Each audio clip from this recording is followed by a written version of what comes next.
Hello everyone, triple a bright academy के YouTube channel पर आप सभी का स्वागत है। आज हम फिर से कुछ इंपॉर्टेंट करंट अफेयर करेंगे जो आपके पास 22 सितंबर से लेके 28 सितंबर तक देखने को मिलते हैं। ठीक है, तो आई होप आपने अपनी पुरानी वाली शीट जो है वो कंप्लीट कर ली होगी और उसके बेसिस पे अब ये जो प्रीवियस वीक के क्वेश्चन हैं आप इसका आंसर यहाँ पे दे देंगे। ठीक है, इंपॉर्टेंट क्वेश्चन हैं ये सारे के सारे आपके पास। और इसके बाद हम अपने पहले इंपॉर्टेंट सेक्शन पे चलते हैं जिसका नाम आता है अपॉइंटमेंट और पर्सन्स इन न्यूज़ के बारे में बात करना शुरू करते हैं। ठीक है, चलिए तो स्टार्ट करेंगे पहला इंपॉर्टेंट सेक्शन। और पहला इंपॉर्टेंट सेक्शन किसके बारे में बात करता है, क्या न्यूज़ है और क्या स्टैटिक ऐड हो सकता है, इसके बारे में एक एक चीज़ करके बात करना शुरू करते हैं। ठीक है, आइए। कहता है first women of Indian origin. अब यहीं पे पहला फर्क है बच्चा, देखो अगर आप टर्म्स को समझेंगे तो वहां पे लिखा हुआ है फर्स्ट, लिखा हुआ है आपके पास first women of Indian origin.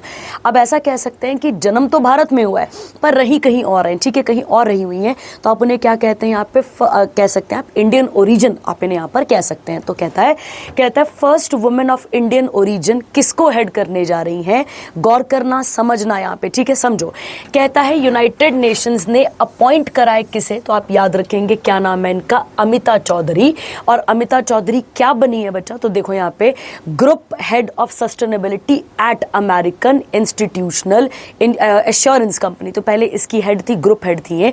और अब और ये जो है जैसे हमारे पास LIC वगैरह है वैसी ही आप देखेंगे ये एशिया की वन ऑफ द लार्जेस्ट, आप ऐसा कहेंगे, लाइफ इंश्योरेंस कंपनी है। कौन सी वाली, ये जो अभी हमने लिखा sustainability at American international assurance company. ठीक है, तो ये पहले इसकी हेड थी, आप ऐसा कह सकते हैं। और अब ये चेयर करेंगी किसको, तो आप गौर करेंगे UNEP। UNEP क्या है, यूनाइटेड नेशन एनवायरमेंटल प्रोग्राम, और उसकी एक बॉडी है, बॉडी का नाम है financial initiative principle for sustainable insurance. तो इसके लिए ये काम करना शुरू करेंगी। ठीक है बेटा, UNEP के चेयरपर्सन कोई और है पर UNEP के अंदर जो फाइनेंस इनिशिएटिव और प्रिंसिपल फॉर सस्टेनेबल इंश्योरेंस है उसको चेयर कौन करेंगी, तो आप याद रखेंगे अमिता चौधरी उसको हेड करेंगी। ठीक है, अगला कहता है with this appointment she became the first women of Indian origin, जो ग्लोबल लेवल पे क्या करेंगी यहाँ पर, इंडिया को ही नहीं ग्लोबल लेवल पे अपने आप को रिप्रेजेंट करेंगी। ठीक है, अब अगला, अब देखो यहाँ पे समझना, मैंने बोला ना आपको कि ये अलग से बॉडी है। ठीक है, तो समझो। कहता है जो PSI है मतलब प्रिंसिपल फॉर सस्टेनेबल इंश्योरेंस है, इसकी स्थापना 2012 में की गई थी। किसके अंडर की गई है, तो UNEP-FI के अंदर। और इसका काम लिखा हुआ है is a global governance body जिसका मेन काम है इंप्लीमेंटेशन स्ट्रेटेजिक डायरेक्शन देना किसको, PSI इनिशिएटिव को। मतलब जो सस्टेनेबिलिटी की तरफ बढ़ रहा है, आप सबको पता है सस्टेनेबल गोल्स के बारे में, सस्टेनेबिलिटी के बारे में, उसकी तरफ फोकस करवाना। कहता है PSI board is composed up to 15 members, और मैक्सिमम क्या हो सकता है यहाँ पे, विद मैक्सिमम 14 जो होते हैं वो सीनियर लेवल ऑफिसर्स होते हैं elected from PSI signatory institutions. तो इसमें कोई भारी बात नहीं है, इतना सब हमें नहीं भी याद रहेगा चलेगा। हमें क्या नाम याद करना पड़ेगा यहाँ पे, अमिता चौधरी, ये नाम हमें यहाँ पर क्लियर करना पड़ेगा। ठीक है, चलिए अब एक थोड़ी सी 2-3 चीजें और सीखते हैं इसके साथ की। अब यहाँ पे ये आप पढ़ लेंगे, इसमें और कुछ नहीं करने वाला है। ठीक है, हेडक्वार्टर क्या है, ये हो गया बेटा। हेडक्वार्टर किसका है, देखो जरा सा, हेडक्वार्टर है इस PSI वाले का, गौर करना। हेडक्वार्टर किसका है बच्चे, यहाँ पे PSI का हेडक्वार्टर है, ये आप यहाँ पर क्लियर रखेंगे। ठीक है, चलिए अब मैं आपको एक चीज सिखाती हूँ यहाँ पर और इसे समझिएगा। ठीक है, समझिए। देखिए हमने बोला अभी किस न्यूज़ के बारे में, तो हमने बात करी UNEP के बारे में। याद करो क्या फुल फॉर्म हुआ इसका, यूनाइटेड नेशन एनवायरमेंटल प्रोग्राम। तो आपको समझना है बच्चे, ये यूनाइटेड नेशन की ही एजेंसी है। किसकी एजेंसी है बच्चे, तो ये यूनाइटेड नेशन की ही एजेंसी है। पहला क्वेश्चन याद रखना है। और किसके लिए, मतलब UN में किसके लिए काम करती है, तो आप याद रखेंगे जितना भी एनवायरमेंटल रिलेटेड इश्यूज होते हैं, जो भी मैटर होता है उसे कौन संभालता है, तो आप याद रखेंगे उसे UNEP संभालती है। ठीक है, अगर मैं इसकी स्थापना की बात करूं, UNEP कब बना था, तो आप याद रखेंगे 5 जून। अब गौर करो 5 जून से कुछ जुड़ता भी है, याद करो 5 जून 1972 को ये बॉडी बनी थी। और इस बॉडी के हेडक्वार्टर याद रखना नायरोबी, कहां पर आते हैं, नायरोबी आ जाएगा आपके पास, केन्या में इसके हेडक्वार्टर हमें देखने को मिलते हैं। ठीक है, अब गौर करो, देखो यहां तक क्लियर हो गया आपके पास। और ये जो हेडक्वार्टर है वो किसके लिखे हुए हैं, तो याद करो वो जो PSI वगैरह उसके हेडक्वार्टर है। जो UNEP के हैं वो नायरोबी के लिए हैं, ठीक है, ये क्लियर हुआ। अब आपको एक बात यहाँ पे याद रखनी पड़ेगी कि 5 जून हर साल हम क्या मनाते हैं बच्चा, हर साल हम एनवायरमेंट डे मनाते हैं। याद होगा आपको, इस साल भी अभी हमने सेलिब्रेट करी थी, तो 5 जून इसी याद में, क्योंकि किसकी स्थापना हुई थी इस दिन, यूनाइटेड नेशन एनवायरमेंटल प्रोग्राम की स्थापना यहाँ पर की गई थी, ठीक है, क्लियर हो गया। अब आते हैं एक नई चीज पे जिसका नाम है वुमेन्स वाला, जो अभी हम पीछे पढ़ ही रहे थे, ठीक है। चलिए अब थोड़ी सी कुछ इंपॉर्टेंट 3, 4, 5 वुमेन्स की बात कर लेते हैं जिनका कंट्रीब्यूशन भारतीय इतिहास में रहा है, ठीक है। तो मैं यहाँ पे लिखती जाऊंगी, आप इसे अपने तरीके से इसे नोट करते जाइएगा, ठीक है। ऑल्दो मैंने क्लासेस में ये करवाया हुआ है आपको, कभी कभार जब क्लासेस में करवाती हूँ स्टैटिक तो मैं वहाँ पे लिखवा देती हूँ आपको, पर कोई चक्कर नहीं है, आप इसके साथ यहाँ पर लिखते जाएंगे, ठीक है। चलिए देखिए, अगर मैं बात करूं, अब इंडियन वुमेन्स की बात हो रही है, ठीक है, अगर मैं बात करूं विजय लक्ष्मी पंडित की, और विजय लक्ष्मी पंडित पंडित जवाहरलाल नेहरू की बहन है, तो ये आप याद रखेंगे यहाँ पे, विजय लक्ष्मी पंडित किसकी बहन है, पंडित जवाहरलाल नेहरू की बहन है। विजय लक्ष्मी पंडित, आप ऐसा कह सकते हैं, ये भी पहली भारतीय वुमेन थी, भारतीय ओरिजिन नहीं बोल रही हूँ मैं यहाँ पे, मैं कह रही हूँ भारतीय वुमेन थी, जिन्होंने यूनाइटेड नेशन जनरल असेंबली को क्या करा था, यहाँ पर उसकी प्रेसिडेंट बनी थी। तो ये आपने पहला क्लियर रखना है। तो विजय लक्ष्मी पंडित किसकी प्रेसिडेंट रही हैं, तो आप याद रखेंगे यूनाइटेड नेशन जनरल असेंबली। पिछले ही करंट अफेयर पे मैंने आपको यूएन के बारे में समझाया था, और यूएन के 6 ऑर्गन्स लिखे थे, अगर आपको याद होगा। उन्हीं 6 ऑर्गन्स में से एक ऑर्गन कौन सा आता है, तो आप याद रखेंगे यूनाइटेड नेशन जनरल असेंबली एक उसका ऑर्गन आता है। क्लियर हो गया। तो विजय लक्ष्मी पंडित क्या रही है बच्चे, तो आपको याद रखना है विजय लक्ष्मी पंडित यूनाइटेड नेशन जनरल असेंबली की फीमेल प्रेसिडेंट यहाँ पर रही हैं, और पहली भारतीय बनती हैं जो इतनी बड़ी पोस्ट में जाकर बैठती हैं, ठीक है। अगला, अगर मैं बात करूँ सेकंड, आपके पास एक नाम आता है आपके पास यहाँ पे सुचेता, सुचेता CH होगा, सुचेता कृपलानी, शायद इनका नाम भी आपने सुना होगा। सुचेता कृपलानी कौन रही हैं, तो आप याद रखेंगे फर्स्ट विमेन CM, ठीक है, याद रखना फर्स्ट विमेन CM, ठीक है, इंडिया में। अगर पहले मतलब मुख्यमंत्री तो बहुत सारे बने होंगे, पर पहली फीमेल मुख्यमंत्री कौन बनी थी, तो आप याद रखेंगे सुचेता कृपलानी का नाम, ठीक है। और सुचेता कृपलानी किस राज्य की बनी थी CM, तो आप याद रखेंगे यूपी, मतलब उत्तर प्रदेश की CM बनी है, ठीक है। अगला, तीसरा नाम आपके पास आता है सरोजिनी नायडू, ठीक है। जब हम सरोजिनी नायडू की बात करते हैं, 2-4 क्वेश्चन बिल्कुल क्लियर रखो अपने पास, ठीक है। पहला क्वेश्चन ये बन जाएगा आपके पास यहाँ पे कि सरोजिनी नायडू की बर्थ एनिवर्सरी आती है 13 फरवरी को, ठीक है, हर साल 13 फरवरी को। 13 फरवरी को हम मनाते हैं बच्चा नेशनल वुमेन्स डे। क्या मनाते हैं इस दिन हम, नेशनल वुमेन्स डे बनाते हैं, ये आपको क्लियर रखना है। ये इंटरनेशनल नहीं है, इंटरनेशनल वाला तो 8 मार्च को नहीं मनाते हैं, तो याद रखना 13 फरवरी को इनकी याद में मनाते हैं। जब हम सरोजिनी नायडू की बात करते हैं बच्चा, जब भी हम सरोजिनी नायडू की बात करेंगे, इनका कंट्रीब्यूशन, पहले तो ये फर्स्ट इंडियन क्या बनेंगी, फर्स्ट इंडियन प्रेसिडेंट ऑफ, गौर करना, फर्स्ट इंडियन प्रेसिडेंट ऑफ, किसकी प्रेसिडेंट बनी थी ये, इंडियन नेशनल कांग्रेस। कौन सा सेशन हेड करा था, तो आपने याद रखना है 1925, और सेशन कहां पर हो रहा था बच्चे, तो सेशन कानपुर में हो रहा था। क्लियर हो गया। उसके अलावा अगर मैं आपको बोलूं कि फर्स्ट फीमेल गवर्नर, गौर करना, फर्स्ट फीमेल गवर्नर, अगर पूरे भारत में उस समय जितने भी राज्य रहे होंगे जब भारत को आज़ादी मिली थी, तो उस टाइम पीरियड पे अगर मैं बात करूं जब राज्य बने होंगे, तो पहली फीमेल गवर्नर भी कौन रही है, सरोजिनी नायडू। और किस राज्य की रही हैं, तो ये भी आप यहां पर याद रखेंगे, उत्तर प्रदेश की, ठीक है। क्लियर हो गया। अब याद करो पिछले किसी करंट अफेयर में एक ऐसा करंट अफेयर था जो कि याद करो नेपाल की वो अपॉइंट हुई थी, इंटरिम प्राइम मिनिस्टर अपॉइंट हुई थी, और वो चीफ जस्टिस थी, याद करो, करवाया हुआ है मैंने आपको, ठीक है। अब वैसी वहां पे थोड़ा सी 1-2 चीजें छूट गई थी, वो यहाँ पे मैं ऐड कर देती हूँ। देखो, जैसे एक नाम आप और याद रखेंगे जिनमें नाम आ जाएगा आपके पास फातिमा बीबी। क्या नाम आ जाएगा, फातिमा बीबी। तो जब भी फातिमा बीबी का नाम आ जाए तो आप याद रखेंगे ये फर्स्ट, आप ऐसा कह सकते हैं, फर्स्ट फीमेल जज हैं। जज याद रखना बेटा, चीफ जस्टिस और जज में फर्क होता है। फर्स्ट फीमेल जज ऑफ सुप्रीम कोर्ट ये यहाँ पर रही है। क्लियर हो गया। ये जोड़ लेना, उसके साथ जोड़ लो, इसके साथ जोड़ लो, कोई दिक्कत नहीं है, ठीक है। और फिफ्थ आप यहाँ पर याद रखेंगे एक नाम और आ जाएगा, लीला सेठ। क्या नाम आ जाएगा, लीला सेठ और लीला सेठ की जब भी हम बात करते हैं, ये फर्स्ट विमेन या फर्स्ट फीमेल क्या रही हैं बच्चा, चीफ जस्टिस रही हैं। चीफ जस्टिस रही हैं कहाँ की, तो chief justice of Himachal Pradesh high court.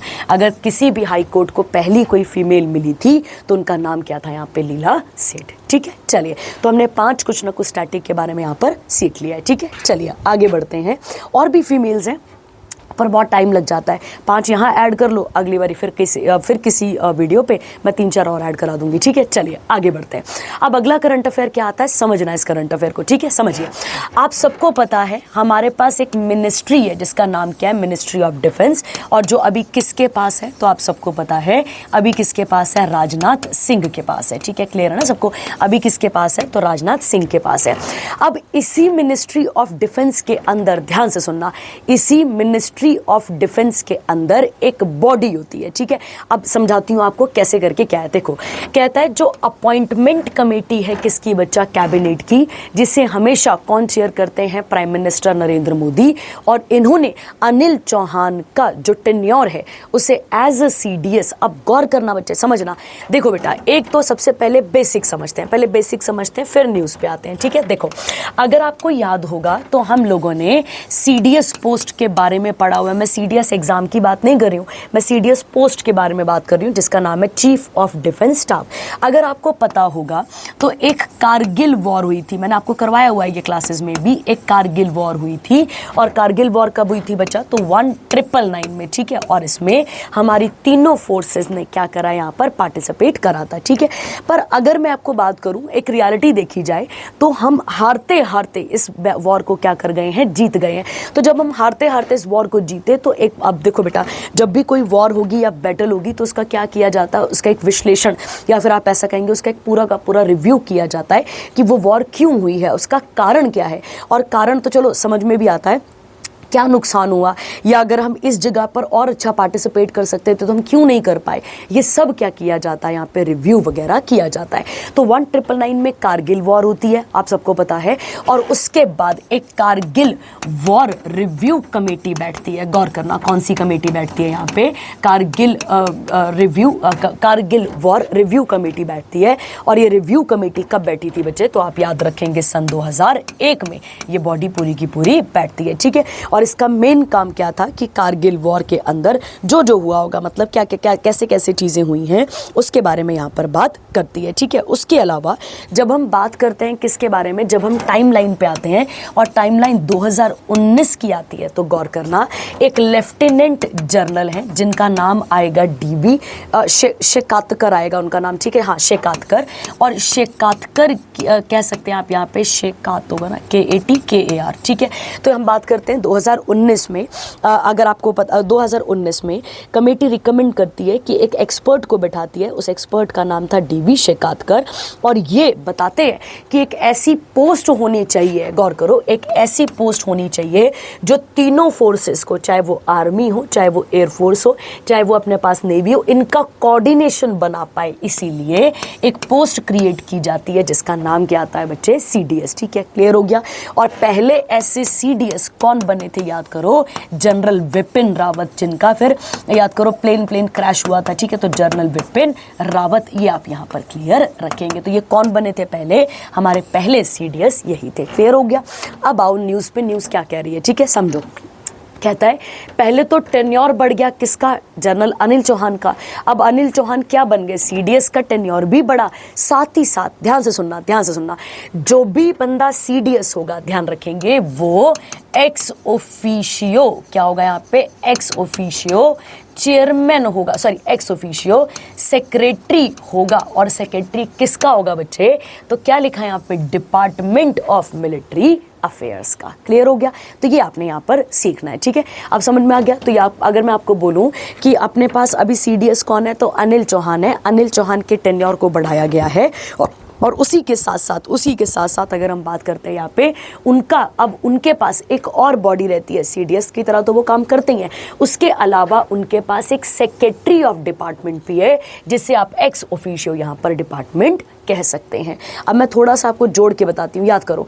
Article 64 कहता है इंडियन कॉन्स्टिट्यूशन का जो भी देश का वाइस प्रेसिडेंट होगा वो साथ ही किसका चेयरपर्सन होगा, याद करो, राज्यसभा का। तो हम पढ़ते हैं ना एक्स ऑफिशियो, वैसे यहाँ पे जोड़ लो एक्स ऑफिशियो। क्लियर हो गया? चलिए आगे बढ़ते हैं। इसके बाद का अगला करंट अफेयर, अगला कहता है बच्चे आपके पास, सेंटर ने एक्सटेंड कर दिया है आर वेंकटा रमन को, वेंकटा रमनी एज AGI। ठीक है, अब पहले AGI के बारे में समझते हैं, फिर उसके बाद धीरे धीरे करके आगे बातों को समझना शुरू करते हैं। ठीक है, देखिए अब मैं आपको समझाती हूँ पहले बिल्कुल इसके बारे में, ताकि आपको ये क्लियर हो जाए, है ना। देखो यहाँ पे समझा देती हूँ, समझो।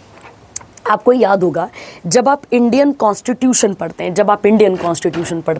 तो इंडियन कॉन्स्टिट्यूशन के अंदर एक टॉपिक आता है, उस टॉपिक का नाम है यूनियन एग्जीक्यूटिव। क्या आता है यहाँ पे? यूनियन एग्जीक्यूटिव, ये नाम आपको वहाँ पर देखने को मिलता है। ठीक है, अगर मैं बोलूँ कि यूनियन एग्जीक्यूटिव कौन से पार्ट में है, तो आपको याद रखना है पार्ट नंबर कौन सा आ गया, कॉन्स्टिट्यूशन का 5 आ गया।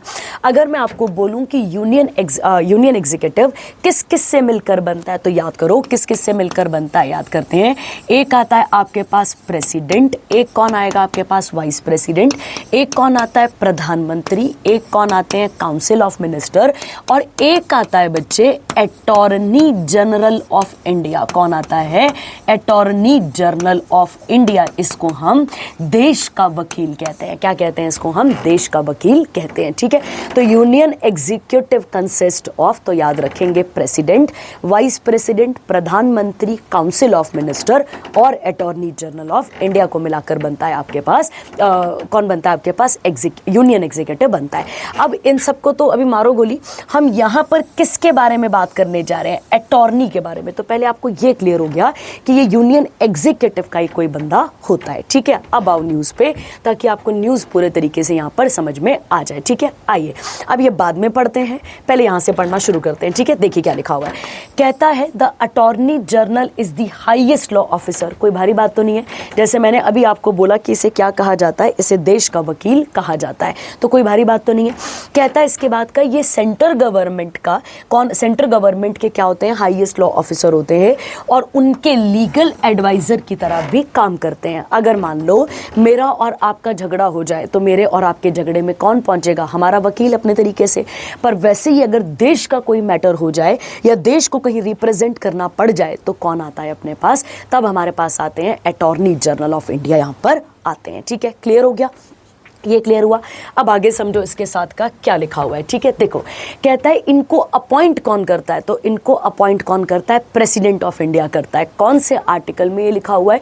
तो article number 76 clause 1 of the constitution ये कहता है अटॉर्नी तब तक अपनी पावर पे रहते हैं जब तक कौन चाहता है, यहाँ पे प्रेसिडेंट रहते हैं, जब तक प्रेसिडेंट चाहते हैं, मतलब प्लेजर ऑफ द प्रेसिडेंट यहाँ पर कहा जाता है। इसका मतलब ये हुआ कि इनका कोई फिक्स्ड टेन्योर नहीं होता है। ये भी क्लियर हो गया। कहता है आर्टिकल 88 कहता है कि जो अटॉर्नी जनरल होता है देश का, वो राइट टू स्पीक, उसके पास बोलने की पावर है। वो लोकसभा राज्यसभा की जो भी प्रोसीडिंग होती है वहां पर जा सकता है। अगर जॉइंट सिटिंग बुलाई जाए, याद करो जॉइंट सिटिंग, आप मुझे बताएंगे जॉइंट सिटिंग कौन सा आर्टिकल है, ठीक है, आप मुझे बताएंगे। जॉइंट सिटिंग हो वहां पर भी जा सकता है, और याद रखना वहां पर पार्टिसिपेट भी कर सकता है, बोल सकता है। पर अगर मान लो किसी मुद्दे पे वोटिंग हो गई, मान लो बातचीत खत्म हो गई, अब उसके बाद वोटिंग हो रही है, तो अगर वहां पर वोटिंग होगी तो वहां पर क्या नहीं कर सकते हैं? वोट नहीं कर सकते हैं। क्यों? क्योंकि ना वो राज्यसभा के मेंबर हैं और ना ही वो लोकसभा के मेंबर हैं। क्लियर हो गया। कहता है attorney general enjoy the right to be present in any court, किसी भी कोर्ट में जा सकते हैं थ्रू आउट द कंट्री। उसके बाद है बिसाइड हैंडलिंग गवर्नमेंट लिटिगेशन, ये क्या करते हैं? सरकार को मदद भी करते हैं। किन मैटर्स में बच्चा? लीगल इश्यूज के अंदर भी बातें मतलब उनको समझाते हैं। आगे कहता है इनकी स्थापना, इस बॉडी की स्थापना कब हुई थी? 1950। और इनके हेडक्वार्टर, अब हेडक्वार्टर तो नहीं, कोई लॉजिक बनेगा, ऑफिस कहां पर है? तो ऑफिस नई दिल्ली में देखने को मिलते हैं। ठीक है, तो आई होप आपको पहले अटॉर्नी जनरल समझ में आया होगा। ठीक है, अगर अब अटॉर्नी जनरल समझ में आया है तो अब आपको ये वाली बात यहाँ पे समझ में आ जाएगी। ठीक है, समझो। कहता है जो देश के प्रेसिडेंट है और एक मिनिस्ट्री ऑफ लॉ और जस्टिस है। अगर हम मिनिस्ट्री ऑफ लॉ और जस्टिस की बात करें तो ये किसके पास है? तो ये है अर्जुन मेघवाल के पास। किसके पास है? अर्जुन मेघवाल के पास है। ठीक है, कहता है इन्होंने रीअपॉइंट करा है किसको बच्चे? सीनियर एडवोकेट आर वेंकटरमणी को। और क्या बनाया गया इनको यहाँ पे? अटॉर्नी। पहले से ही थे बेटा, इनका टेन्योर यहाँ पर बढ़ाया गया है। ठीक है, तो कहता है ही अपॉइंटेड एज, क्या अपॉइंट हुए यहाँ पे? 16th AGI। His present 3-year term is about to end, मतलब 3 साल का टेन्योर था, वो खत्म होने वाला था यहाँ पर। ठीक है, आगे कहता है ये किसको रिप्लेस कर आए हैं? तो के वेणुगोपाल को।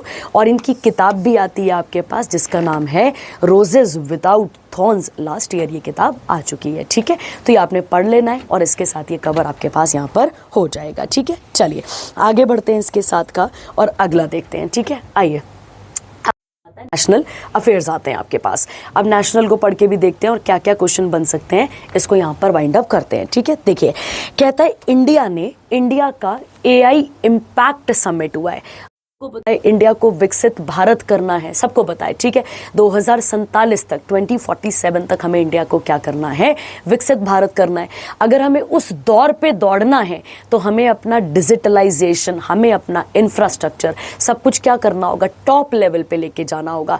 तो यहाँ पे क्या बात हुई है समझते हैं। कहता है यूनियन मिनिस्टर अश्विनी वैष्णव, जो कि मिनिस्ट्री ऑफ इलेक्ट्रॉनिक्स और इंफॉर्मेशन टेक्नोलॉजी हैं, इन्होंने लोगो और फ्लैगशिप इनिशिएटिव और इंडिया, अब आपको याद होगा, ये मैं आपको पहले भी करा चुकी हूँ कि इंडिया जो है वो आने वाली जो AI इम्पैक्ट समिट है 2026 की, उसे कौन हेड करेगा? इंडिया हेड करेगा। ठीक है, और कहाँ पर होना है इसने?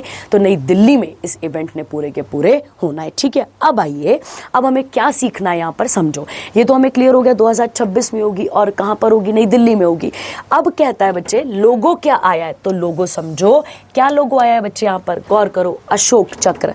अशोक चक्र की जब भी हम बात करेंगे तो आपको याद होगा, जब हम अपने फ्लैग की भी बात करते हैं तो फ्लैग में भी बीच में नेवी ब्लू कलर का हमें क्या देखने को मिलता है? वहां पर अशोक चक्र देखने को मिलता है। ठीक है, अशोक चक्र जब हम बोलते हैं, ठीक है, अब इसके साथ थोड़ा सा स्टैटिक जोड़ लो या थोड़ी सी हिस्ट्री जोड़ लो ताकि आपको कनेक्शन बन जाए। ठीक है, पहला क्वेश्चन, अशोका कौन सी डायनेस्टी का राजा था? तो आपके पास एक क्वेश्चन तो बन जाएगा, मौर्य डायनेस्टी का राजा था। ठीक है, क्लियर हो गया। एक इसने बहुत फेमस सांची स्तूपा बनवाया हुआ है, गौर करना कौन सा स्तूपा बनवाया हुआ है? सांची स्तूपा। और ये आपके पंजाब पटवारी के पेपर का क्वेश्चन भी रहा है। सांची स्तूपा कहां पर आता है? मध्य प्रदेश। और हमारी जो इंडियन करेंसी है उसमें 200 रुपए के नोट में हमें क्या देखने को मिलता है? हमें 200 के नोट में सांची स्तूपा देखने को मिलता है। और Sanchi stupa is built by, तो आप याद रखेंगे अशोका। क्लियर हो गया। अब आओ जरा सा, और अशोका कौन सी डायनेस्टी का? मौर्य राजा। और कौन सा मौर्य राजा? तो याद रखना 3rd मौर्य डायनेस्टी का ये किंग देखने को मिलता है। ठीक है, अब देखो ये क्लियर हुआ। अब आते हैं चक्र पे। ठीक है, जब आप चक्र को देखते हैं बेटा, अच्छा चक्र को जब आप देखते हैं तो कितने स्पोक्स हैं उसके अंदर? 24 हैं। और दिन में घंटे भी कितने होते हैं? 24 घंटे होते हैं। तो 24 घंटे प्रोग्रेस डेवलपमेंट को क्या करता है? ये यहाँ पे रिप्रेजेंट कर रहा है। तो कोई इसके अंदर भारी बात नहीं है। जब हम अशोका की बात करते हैं बेटा, तो अशोका की एक कैपिटल थी और कैपिटल का नाम था सारनाथ। तो अशोका की एक कैपिटल है जिसका नाम है सारनाथ और इसका पूरा नाम है लायन कैपिटल ऑफ सारनाथ। ठीक है, क्या नाम आता है इसका? लायन कैपिटल ऑफ सारनाथ इसका नाम आता है। ठीक है, अगर हम बात करें इसी के अंदर, याद करो वो 4 शेर है जिसमें से 3 हमें फ्रंट में दिखते हैं, एक बैक पे है। ठीक है, तो गौर करो कितने लायंस हैं वहां पर? तो आप याद रखेंगे एम्बलम में भी 4 लायन है। और वो किसको रिप्रेजेंट कर रहे हैं? तो वो रिप्रेजेंट करते हैं एनलाइटनमेंट को। किसको शो करते हैं यहाँ पे? एनलाइटनमेंट, मतलब जागरूकता को वो यहाँ पर शो करते हैं। ठीक है, उसके अलावा अगर मैं आपसे बात करूं तो यहीं पे एक एलिफेंट भी आता है। कौन आता है यहाँ पर? एलिफेंट। और एलिफेंट जब हम एलिफेंट बोलेंगे तो ये ऐसा कह सकते हैं, ये dream of queen Maya, queen Maya. ठीक है, कुछ याद होगा तो माया किसकी माता का नाम है? तो महात्मा बुद्ध की माता का नाम क्या था? माया, जिन्हें अपने गर्भ में व्हाइट कलर के, मतलब अपने सपने में व्हाइट कलर के हाथी यहाँ पर रिप्रेजेंट हुए थे। ठीक है, अगला उसके बाद आता है हॉर्स। जब भी हम हॉर्स बोलेंगे तो महात्मा बुद्ध के घोड़े का नाम था कंथक। क्या नाम था उनका? तो आप याद रखेंगे यहाँ पर कंथक था। ठीक है, और उसके अलावा एक लास्ट कौन आता है यहाँ पर? बुल। तो याद रखना है बुल। अगर हम बात करें यहाँ पर बुल की, तो बुल आप ऐसा कह सकते हैं उनकी जो राशि होती है, जो महात्मा बुद्ध की राशि है, उसको रिप्रेजेंट करता है। तो उनकी राशि थी टॉरस और टॉरस को ये क्या करता है? रिप्रेजेंट करता जाता है, ठीक है। तो ये आपस के साथ अशोका चक्र के साथ आप यहाँ पर ऐड कर लेंगे, ठीक है। चलिए अब अच्छा एक और बात, अशोका चक्र कहाँ पर है, तो एम्बलम में भी है, पता ना सबको, आपको एम्बलम के अलावा भारत के झंडे में भी है, अलग अलग जगह पर इसका प्रयोग किया जाता है। कहता है इसके बाद का the India AI impact 2026 will feature 4 flagship initiative, AI pitch fest एक आ जाएगा उड़ान, उसके बाद है global innovation Challengers for youth, women और उनका पार्टिसिपेशन और रिसर्च और सिंपोजियम और एआई एक्सपो। तो ये अभी ज़्यादा डिटेल में मत घुसना, एम्बलम उम्बलम याद रख लो क्योंकि अगले साल होनी है, तो जब अगले साल आएगी तब इसको पूरा का पूरा कवर कर लिया जाएगा, ठीक है। चलिए आगे बढ़ते हैं इसके साथ का, अब अगला इंपॉर्टेंट करंट अफेयर यहां पर देखना शुरू करते हैं, ठीक है। आइए अगला कहता है मेक इन इंडिया इनिशिएटिव। क्या मतलब हुआ मेक इन इंडिया का, कि भारत में ही बनाना है जो भी प्रोडक्शन है, मतलब भारत की प्रोडक्शन को क्या करना है यहाँ पर बढ़ाना है, और जो फॉरेन डिपेंडेंसी है हमारे ऊपर उसे क्या करना है यहाँ पर खत्म करना है। तो क्या लिखा है देखो, कहता है 25 सितंबर 2025 को प्रधानमंत्री नरेंद्र मोदी ने 11वीं एनिवर्सरी मनाई है किसकी, मेक इन इंडिया की। बेटा मेड इन इंडिया अलग है, मेक इन इंडिया अलग है, याद रखना, ठीक है। Make in India, make in India मतलब जो भी चीजें हैं वो भारत में बनाई जाएंगी। कहता है ये जो इनिशिएटिव है ये लॉन्च किया गया था 25 सितंबर 2024 में, और 2014 में by the prime minister to transform India into a global health. हमें क्या बनाना था, इंडिया को ग्लोबल लेवल पे हब बनाना था, किस चीज़ का, डिज़ाइन और मैन्युफैक्चरिंग का, ठीक है। आगे it is being led by department of promotion और मिनिस्ट्री ऑफ कॉमर्स और इंडस्ट्रीज़ को यहाँ पर देखता है, ठीक है। तो ये आपको यहाँ पर क्लियर रखना है, ठीक है। अब कहता है बेटा अगर हम बात करें मेक इन इंडिया की, तो इसके अगर मैं बात करूँ तो इसके 4 इंपॉर्टेंट पिलर्स हैं। कितने इंपॉर्टेंट पिलर हैं, 4, जिसमें पहला क्या कहता है, न्यू प्रोसेस, ठीक है। तो पहला क्या कहता है आपके पास, न्यू प्रोसेस, ठीक है, नई प्रोसेस की तरफ बढ़ना। उसके बाद आ जाएगा न्यू इंफ्रास्ट्रक्चर, एक आ जाएगा न्यू इंफ्रास्ट्रक्चर, ठीक है। तो न्यू इंफ्रास्ट्रक्चर की तरफ बढ़ना। उसके अलावा अगर मैं बात करूं नया सेक्टर, आप यहां पर ऐड कर लेंगे सेक्टर, और उसके अलावा चौथा आ जाएगा माइंड सेट इस तरीके से तैयार करना। तो new process, new infrastructure, new sector और न्यू माइंड सेट, ये किसके 4 पिलर्स हैं। तो मेक इन इंडिया के यहाँ पर पिलर्स आपको देखने को मिलते हैं, ठीक है। अगर मैं बात करूं बेटा, तो यहाँ पर क्या बोला गया है, अगर मेक इन इंडिया का ज़्यादा असर देखा जाए तो ज़्यादा असर कहाँ पर हुआ है, तो आप याद रखेंगे इसका ज़्यादा असर एफडीआई में भी पड़ा है, जो कि फॉरेन डायरेक्ट इन्वेस्टमेंट है, उस पर भी पड़ा है। और जितना भी अगर अब मैं गौर करूँ डिफेंस सेक्टर की तरफ, आप याद करो डिफेंस सेक्टर कितना ज़्यादा फ्लो पे है, ये आप सबको यहाँ पर पता है। और जो भी हम आजकल मिसाइल्स पढ़ रहे हैं, शिप्स पढ़ रहे हैं, जो भी हम पढ़ रहे हैं, उसमें लिखा हुआ है कि मेक इन इंडिया इनिशिएटिव और मेड इन इंडिया इनिशिएटिव के अंदर बनाई गई है, ठीक है। चलिए तो कितने साल कंप्लीट हो गए इसके, 11 साल, ये आप यहाँ पर क्लियर रखेंगे। अगला आता है भारत सरकार ने डिस्कार्ड कर दिया है paper arrival card for foreigners, ठीक है। अब यहाँ पे जो भी लिखा है मैं आपको इजी भाषा में समझा देती हूँ ताकि आप पेपर में इसको समझ पाएं, ठीक है। देखो बेटा अगर मैं आपसे कहूँ कि भारत में लाखों के हिसाब से हर साल, आप ऐसा कह सकते हैं, लाखों के हिसाब से टूरिस्ट आते हैं। अब मैं आपको एग्जाम्पल देती हूँ।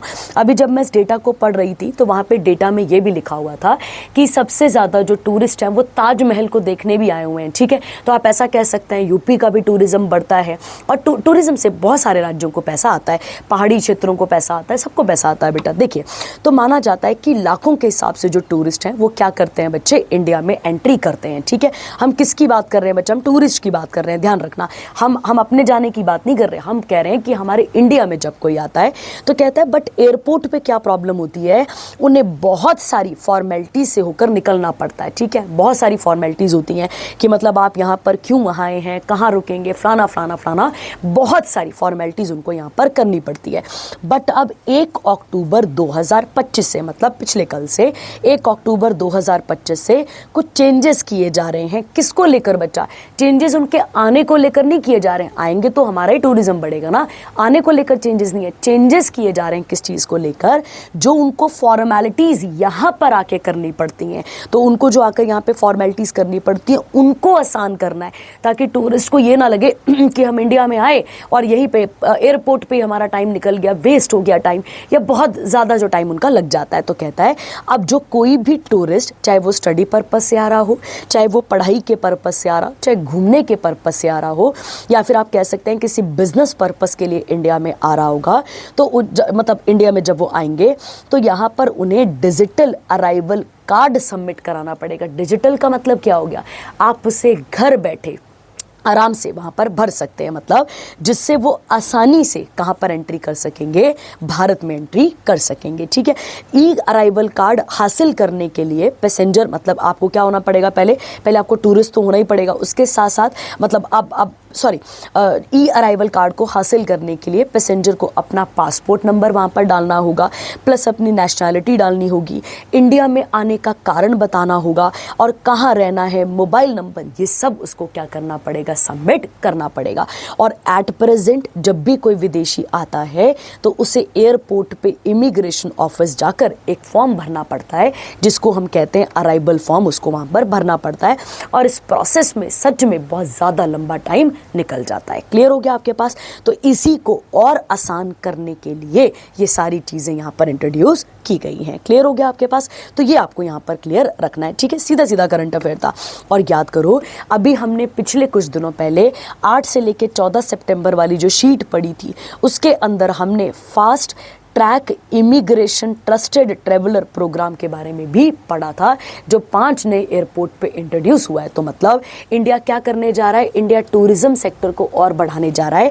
पर टूरिज्म किसके लिए बेटा, जो डोमेस्टिक है उनके लिए नहीं, जो बाहर से आने वाले टूरिस्ट हैं उनकी यहाँ पर बात हो रही है। और जो बाहर से आने वाले टूरिस्ट हैं उनको मतलब यहाँ पर आके कोई पेपर फॉर्मेलिटी और उनको और ज़्यादा टाइम ना वेस्ट करना पड़े, इसके लिए चीज़ों को आसान यहाँ पर किया जा रहा है। क्लियर हो गया? अब कहता है, ये सब मैंने आपको बता दिया जो यहाँ पर लिखा हुआ था। अब कहता है यहाँ पे अदर कंट्रीज, इस मूव के कारण इंडिया किस किस कंट्री को ज्वाइन कर लेगा, सिंगापुर, मतलब सिंगापुर में भी ऐसा ही होता होगा, यूके आ गया, उसके बाद तवाइन आ गया, like countries who already succeeded doing this. ठीक है, तो इंडिया ने भी यहाँ पर इसको और ज़्यादा आसान कर दिया है। ठीक है, चलिए आगे बढ़ते हैं। इसके बाद का अगला इंपॉर्टेंट करंट अफेयर कौन सा आता है, इंटरनेशनल। ठीक है, आइए। कहता है 25th एशियन रीजनल कॉन्फ्रेंस हुई है। कौन सी वाली हुई है बच्चा, 25th एशियन रीजनल कॉन्फ्रेंस हुई है। ध्यान से पढ़ना, इसमें इंटरपोल का नाम आने वाला है। और मैंने आपको कई बार क्लासेस में भी समझाया हुआ है कि जब जब इंटरपोल आएगा, हमारे इंडिया से एक बॉडी जाती है यहाँ पे काम करने के लिए, जिसका नाम है CBI, central bureau of investigation. चलिए आइए पढ़ते हैं, समझते हैं। कहता है इंडिया को इलेक्ट कर लिया गया है एज अ मेंबर। याद करना, कोई चेयर नहीं कर रहे हम बस यहाँ पे मेंबर बने हैं किसके, इंटरनेशनल क्रिमिनल पुलिस ऑर्गेनाइजेशन के, इंटरपोल एशियन कमेटी के। और कब से कब तक, तो 2025 से लेके 29 तक। और ये कहाँ कंफर्म हुआ, जब 25th एशियन रीजनल कॉन्फ्रेंस चल रही थी, कहाँ पर, सिंगापुर के अंदर। ठीक है, अब गौर करो, मैंने आपको कई बार बोल दिया, मैंने अभी भी आपको ये समझाया कि इंडिया को कौन रिप्रेजेंट करेगा। तो आप गौर करेंगे, इंडिया को रिप्रेजेंट करने वाली बॉडी का नाम होगा CBI। क्या नाम होगा इसका, CBI। ये आपने क्लियर रखना है। कहता है इंटरपोल एशियन कमेटी एडवाइस करेगी एशियन रीजन कॉन्फ्रेंसेस को, फैसिलिटीज प्रोवाइड करेगी, ताकि एशिया के अंदर एक प्रॉपर तरीके से लॉ एनफोर्समेंट वगैरह वगैरह किया जा सके। ठीक है, अब कहता है इंटरपोल वर्ल्ड की लार्जेस्ट इंटरनेशनल पुलिस ऑर्गेनाइजेशन है, जो कि पुलिस कॉपरेशन और क्राइम कंट्रोल का काम करती है। इसके हेडक्वार्टर लियोन, फ्रांस में हमें देखने को मिलते हैं, और इसकी स्थापना 1923 में हमें यहाँ पर देखने को मिलती है। ठीक है, और जब भी आपके पास CBI आता है, मैं पहले भी करा चुकी हूँ, CBI 1963 में बना था, याद रखना। और कौन सी कमेटी के अंदर, तो आप याद रखेंगे संथानम कमेटी के अंदर क्या बना हुआ है, CBI बना हुआ है। और याद करो, अभी शायद जून जुलाई के करंट अफेयर में था कि जो CBI के डायरेक्टर हैं, क्या नाम है उनका, प्रवीण सूद का टेन्योर फिर से अभी क्या कर दिया गया था, आगे बढ़ा दिया गया था। ठीक है, चलिए आगे बढ़ते हैं अगला वाला करंट अफेयर। अगला कहता है बायलेटरल मैरीटाइम एक्सरसाइज हुई है इंडिया और ग्रीस की। कहाँ पर हुई है बच्चा? मेडिटेरेनियन सी। याद करो अभी जब मैं आपको करंट अफेयर करा रही थी रोम, इटली वगैरह वगैरह, तो मैंने आपको मेडिटेरेनियन सी के बारे में तब भी बताया हुआ है। मैंने आपको कहा था कि मेडिटेरेनियन सी वो एरिया है बच्चा जहाँ से हमारी सर्दियों में जो बारिशें होती हैं वो वहाँ से आती हैं। कराया हुआ है आपको, ठीक है। आगे इंडियन नेवी को किसने शिप करा यहाँ पे? तो त्रिकंड ने, याद रखना है आपने। और उसके अलावा इनकी जो ग्रीस वालों की थी वो ये आपके पास आ जाती है, ठीक है। अब देखो ग्रीस आया है तो एक दो क्वेश्चन निकाल लो, याद करो, ठीक है। ग्रीस आया है तो याद करो एंशिएंट ओलंपिक्स कहाँ पर हुए हैं बच्चा? तो याद रखेंगे आप एंशिएंट ओलंपिक्स कहाँ पर हुए हैं? ग्रीस में। और कब हुए थे? तो 997 BC में आपको देखने को मिलते हैं, ठीक है। उसके अलावा मॉडर्न ओलंपिक्स भी कहाँ पर हुए हैं? तो अगेन ग्रीस में हुए थे। और कब हुए हैं बच्चा? 1896 में। कब हुए हैं? 1896 में, ठीक है। ये आपने यहाँ पर जोड़ लेना है, ठीक है। चलिए आगे बढ़ते हैं। अगला इम्पॉर्टेंट करंट अफेयर है, ये वाला इम्पॉर्टेंट है और इसको समझने के लिए पहले आपको थोड़ा सा ज्योग्राफी समझनी पड़ेगी, ठीक है। थोड़ी सी ज्योग्राफी समझनी पड़ेगी ताकि आप क्या कर पाएँ यहाँ पर इसके बारे में कनेक्शन बना पाएँ, ठीक है। देखिए सर ने आपको जब ज्योग्राफी के बारे में ज्योग्राफी पढ़ाई होगी आपको, तो सर ने आपको एक चीज़ समझाई होगी, अगर आपको याद होगा। अगर आपको पता है तो ठीक है, नहीं पता तो कोई चक्कर नहीं है, अभी हम यहाँ पर सीखते हैं, ठीक है। देखिए अगर मैं बात करूँ इंडिया की, पहले हम इंडिया की बात करते हैं। इंडिया की बात कर रहे हैं मतलब हम हर कंट्री की बात कर रहे हैं, उस हर उस कंट्री की जिसका बॉर्डर किसके साथ लगता है बच्चे? जिसका बॉर्डर किसी ओशन के साथ लगता है, ठीक है। ये इजी भाषा में समझो, ठीक है। देखो बेटा अगर मैं आपको कहूँ कि ये अपने पास हमारा कोस्टल एरिया है तो इसमें कोई झूठ नहीं होगा, ये पेनिनसुलर ही है, अपने पास पेनिनसुला है। और अगर मैं कोस्टल एरिया की बात करूँ तो ये जो बाहरी आपको कोस्टल एरिया दिख रहा है, मतलब कोस्टल एरिया वो हो गया बेटा जिसके एक तरफ ज़मीन हो गई और एक तरफ पानी हो गया, ठीक है। अब समझो बेटा ये जो कोस्टल एरिया आप यहाँ पर देख रहे हैं, इस कोस्टल एरिया से आगे अगर आप बात करें तो यहाँ पे कौन सी बॉडी आ जाती है? बे ऑफ बंगाल। उधर कौन सी आ जाती है? अरेबियन सी। और नीचे कौन सा आ जाता है? इंडियन ओशन आ जाता है। अगर मैं आपको कहूँ कि हमारे पास इंडियन ओशन का एक्सेस थोड़े एरिया तक ही है, समझो मेरी बात को। मैंने आपको कहा कि इंडियन ओशन के अंदर जो भी रिसोर्सेज हैं उसका एक्सेस, मतलब पूरे इंडियन ओशन का एक्सेस नहीं है मेरे पास। तो आप बोलेंगे ऐसा क्यों है? तो मैं आपको समझाती हूँ क्यों बेटा। क्योंकि कुछ, अगर मैं आपको बोलूँ, इसको यूनिट को, पानी वाली यूनिट को नापने के लिए एक टर्म यूज की जाती है जिसका नाम है नॉटिकल माइल्स। क्या नाम आता है इसका आपके पास?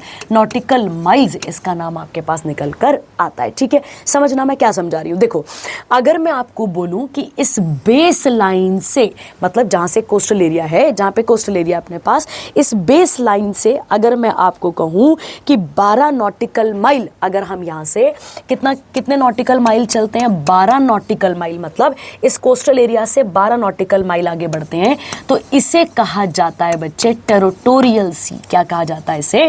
टेरिटोरियल। नाम से क्लियर है, टेरिटोरियल मतलब हमारा सी, आप ऐसा कह सकते हैं, ठीक है। टेरिटोरियल मतलब हमारा सी कह सकते हैं, जहां पर हम एक्सेस कर सकते हैं, जहां पर हम रिसोर्सेज के बारे में बात कर सकते हैं, ठीक है।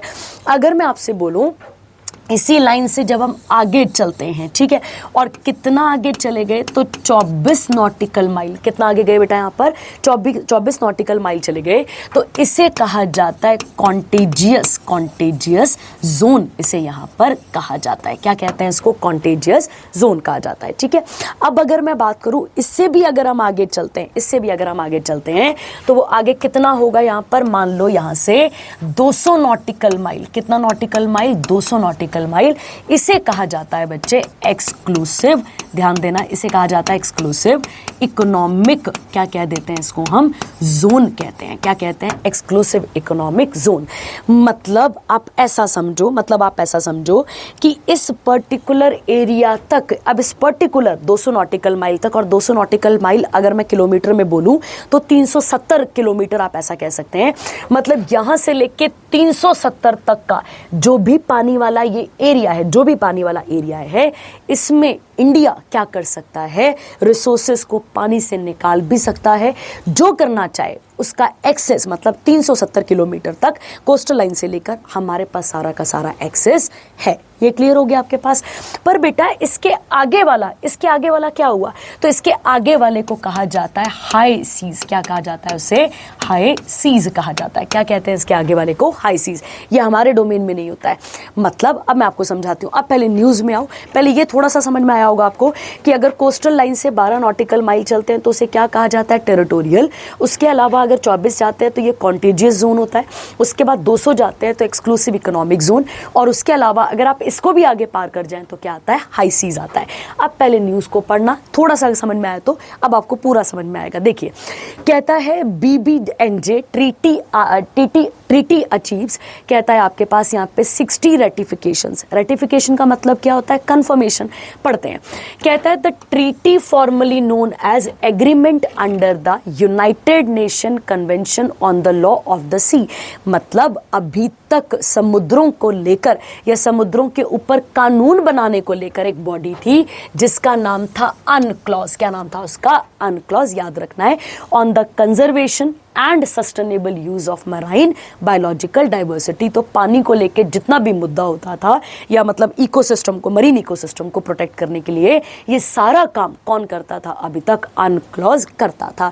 पर एक बॉडी बनने जा रही थी, उस बॉडी का नाम था BBNJ। ठीक है, अब मैं आपको पूरा और बेसिक से समझाती हूँ ताकि आपको ये चीज़ यहाँ पर समझ में आ जाए। ठीक है, चलिए शुरू करते हैं।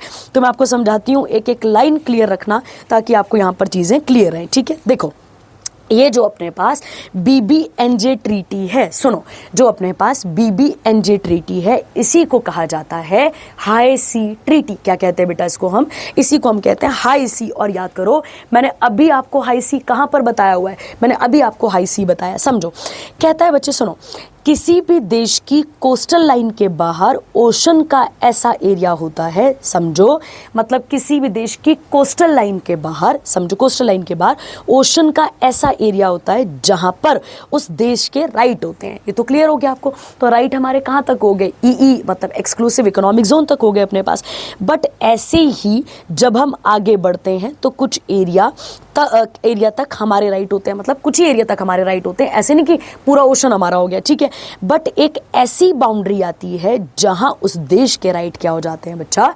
खत्म हो जाते हैं। तो जैसे हमारे राइट यहां पर खत्म हो गए, तो इसके आगे वाले एरिया को क्या कहा जाता है? इसके आगे वाले एरिया को कहा जाता है हाई सी कहा जाता है। क्या कहते हैं उसको? हाई सी कहा जाता है। मतलब हाई सी एक ऐसा एरिया हो गया बेटा जहां पर किसी एक देश का अधिकार नहीं है। एक मतलब हमारा ही अधिकार नहीं है, और भी बहुत सारे देशों का यहाँ पर अधिकार है। अब सोचो, ऐसे में तो कोई भी गड़बड़ कर सकता है, ऐसे में तो कोई भी गड़बड़ कर सकता है ना इस एरिया में। अब इसमें तो चलो कोई नहीं छेड़ेगा, इसके लिए तो फिर हम कोर्ट चले जाएंगे, इंटरनेशनल कोर्ट चले जाएंगे। पर इसके लिए तो हम लड़ ही नहीं पाएंगे, क्योंकि ये एरिया तो कैसा रह गया बताओ जरा सा?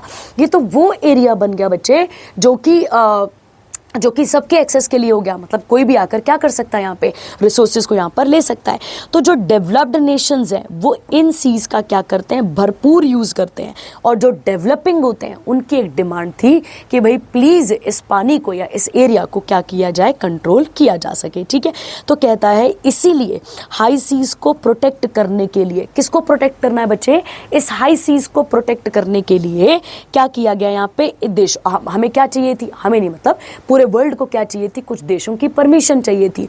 तो परमिशन के लिए कितने देश लगने थे? 60 देश। और गौर करो कितने देशों ने साइन कर दिया? यहाँ पे 60 देशों ने साइन कर दिया है। तो मतलब अभी तक चलता था अनक्लॉज, अब चलेगा BBNJ अब यहाँ पर काम करेगा। मतलब अब आप ऐसा कह सकते हैं इस ट्रीटी को हाई सी ट्रीटी भी कहा जाता है। ये पहली लीगली बाइंडिंग इंटरनेशनल फ्रेमवर्क होगा ताकि किसे बचाया जा सके? किसे बचाना है? एक्सक्लूसिव इकोनॉमिक जोन को नहीं बचाना, कॉन्टेजियस जोन को नहीं बचाना, टेरिटोरियल सी को नहीं बचाना, या कोस्टल लाइन को नहीं बचाना है। वो जो हाई सी वाला एरिया है उसे क्या करना है? यहाँ पर प्रोटेक्ट करना है। ठीक है, और आपको यहाँ पर क्लियर रखना है बेटा। यहाँ तक आपको क्लियर हो गया? मतलब अभी तक इन एरियाज को प्रोटेक्ट करने के लिए काम कौन कर रहा था बच्चे? अनक्लॉज कर रहा था। अब अनक्लॉज नहीं करेगा, अब यहाँ पर अनक्लॉज इसका काम नहीं करेगा। अब कौन करेगा इसका काम? तो अब इसका काम कौन करेगा? अब BBNJ ये बॉडी इसका काम यहाँ पर करेगी। ठीक है, क्लियर हो गया आपके पास, ये आपको यहाँ पर समझना था। अब कहता है as of September 2025 BBNJ agreement has been signed by 145 countries और रेटिफाइड बाय, मैंने आपको बोला ना कितनी कंट्रीज के सिग्नेचर चाहिए थे, 60 के, तो कितनों के हो चुके हैं यहाँ पे 61, ये आप यहाँ पर याद रखेंगे। इंडिया ने भी साइन कर दिया पर अभी रेटिफाई नहीं कराए ड्यू टू सम कॉजेज, ये आप याद रखेंगे।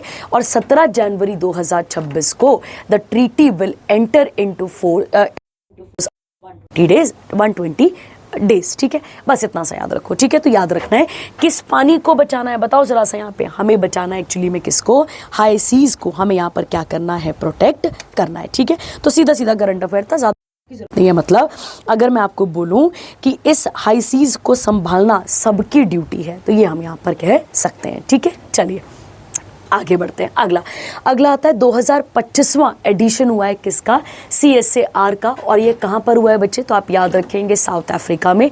और कहाँ पर हुआ है, प्रिटोरिया साउथ अफ्रीका में। थीम क्या थी, science technology innovation for inclusive human development and global sustainability. तो कोई भारी बात नहीं है, इसको बस फैक्चुअल करंट अफेयर है आपके पास, यहाँ पर पढ़कर वाइंड अप करेंगे। ठीक है, और याद रखना बच्चे CSIR, गौर करेंगे, सॉरी CSIR नहीं, CSIR किसका फोरम है, तो आप याद रखेंगे G20।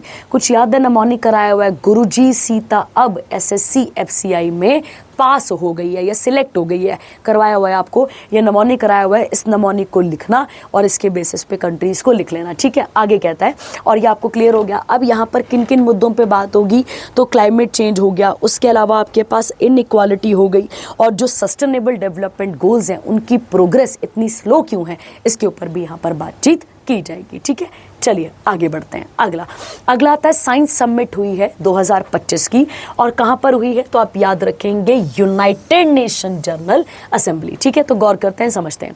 कहता है जो council of scientific and industrial research है, जिसे हम CSIR कहते हैं, ये नेशनल इंस्टीट्यूट है साइंस कम्युनिकेशन और पॉलिसी रिसर्च का। इन्होंने वर्चुअली का मतलब होता है खुद प्रेजेंट ना होकर पार्टिसिपेट कराए इन द साइंस समिट, और ये 80th समिट हमें देखने को मिलती है नई दिल्ली में। ठीक है, इसका क्या थीम थी इसकी, तो women and girls in science driving gender, बस ये आपको यहाँ पर याद रखना है। कहता है इसकी बात का CSIR, और इसने कंडक्ट करा है यहाँ पे सेशन टाइटल को, और 5C के ऊपर फोकस किया गया। 5C कौन कौन से हैं, कनेक्ट, उसके बाद कोलैबोरेट करेंगे, कन्वर्ज करेंगे, और उसके बाद कन्वर्ट आपको देखने को मिलता है। ठीक है, तो बस इसे पढ़कर यहाँ पर आप वाइंड अप कर सकते हैं। ठीक है, और कुछ नहीं करना है इसके अंदर। चलिए अगला आता है IAEA 69th जर्नल कॉन्फ्रेंस हुई है। ये कहाँ पर हुई है, इसी के हेडक्वार्टर कहाँ पर आते हैं, वियना ऑस्ट्रिया, वहीं पर ये मीटिंग की गई है। ठीक है, नाम क्या है बेटा इस बॉडी का, इस बॉडी का नाम है इंटरनेशनल एटॉमिक एनर्जी एजेंसी। इसका मेन एम क्या है बच्चे, इसका मेन एम है कि मतलब आप ऐसा कह सकते हैं, इसका मेन एम है कि न्यूक्लियर सेफ्टी सिक्योरिटी को नज़र पे रखना, और जो न्यूक्लियर एनर्जी है उसको पीसफुली मतलब पीसफुली उसको यहाँ पर यूज करना। ठीक है, तो कहता है थीम क्या थी, leveraging science technology innovation for sustainable development. ठीक है, उसके बाद इंडिया से कौन रिप्रेजेंट कर रहे थे, या इंडिया को कौन रिप्रेजेंट कर रहे थे, तो डॉक्टर अजीत कुमार मोहंती, ये आप यहाँ पर याद रखेंगे। और पीटर ब्यूरियन कौन रहे यहाँ पे, अम्बेसडर ऑफ स्लोवाकिया, जो कि इसके प्रेसिडेंट यहाँ पर रहे हैं। ठीक है, उसके अलावा कहता है इसी मीटिंग के दौरान अगर हम बात करते हैं, republic of Iran, Argentina, France, Ivory Coast, Mongolia, New Zealand, Poland और USA, इनको वाइस चेयर यहाँ पर अपॉइंट किया गया है। ठीक है, तो कोई सीरियस बात नहीं है, सीरियस बात है, पर मतलब थोड़ा आपको यहाँ पर याद करके जाना पड़ेगा। ठीक है, चलिए अच्छा, फादर ऑफ एटॉमिक रिसर्च कौन है, याद करिए, हमने पढ़ा हुआ है। कौन आएंगे यहाँ पे, तो आपको याद रखना है होमी जहांगीर भाभा। क्या नाम आएगा आपके पास, होमी जहांगीर भाभा, इनका नाम निकलकर आता है। और इन्हीं के नाम पर एक ऑर्गेनाइजेशन है जिसका नाम क्या है बच्चा, बार्क, ये आपने याद रखना है। ठीक है, इंडिया का फर्स्ट एटॉमिक पावर प्लांट क्या नाम आएगा, तारापुर। ठीक है, इंडिया का फर्स्ट एटॉमिक पावर प्लांट 1969, और कहाँ पर बना था बच्चे, महाराष्ट्र में बना था। और अभी हमने 2025 के शुरुआती तौर पे पढ़ा हुआ है, शुरुआती मतलब जनवरी की या फरवरी की न्यूज़ रही है, हमने पढ़ा है कि हरियाणा का जो गोरखपुर एटॉमिक पावर प्लांट है उसको यहाँ पर सेटअप किया जा रहा है। ठीक है, यहाँ पढ़ चुके हैं। चलिए आगे बढ़ते हैं इसके बाद का अगला इंपॉर्टेंट सेक्शन। अगला आता है अवार्ड्स, और अवार्ड्स को पढ़ के यहाँ पर वाइंड अप करते हैं, ठीक है। आइए, कहता है दादा साहेब फाल्के अवार्ड 2023, इसकी तो बहुत सारी रीले वायरल हो रही थी, याद करो, विक्रांत मैसी, शाहरुख खान, ठीक है, रानी मुखर्जी, इन सबको भी अवार्ड मिल रहे थे, ठीक है।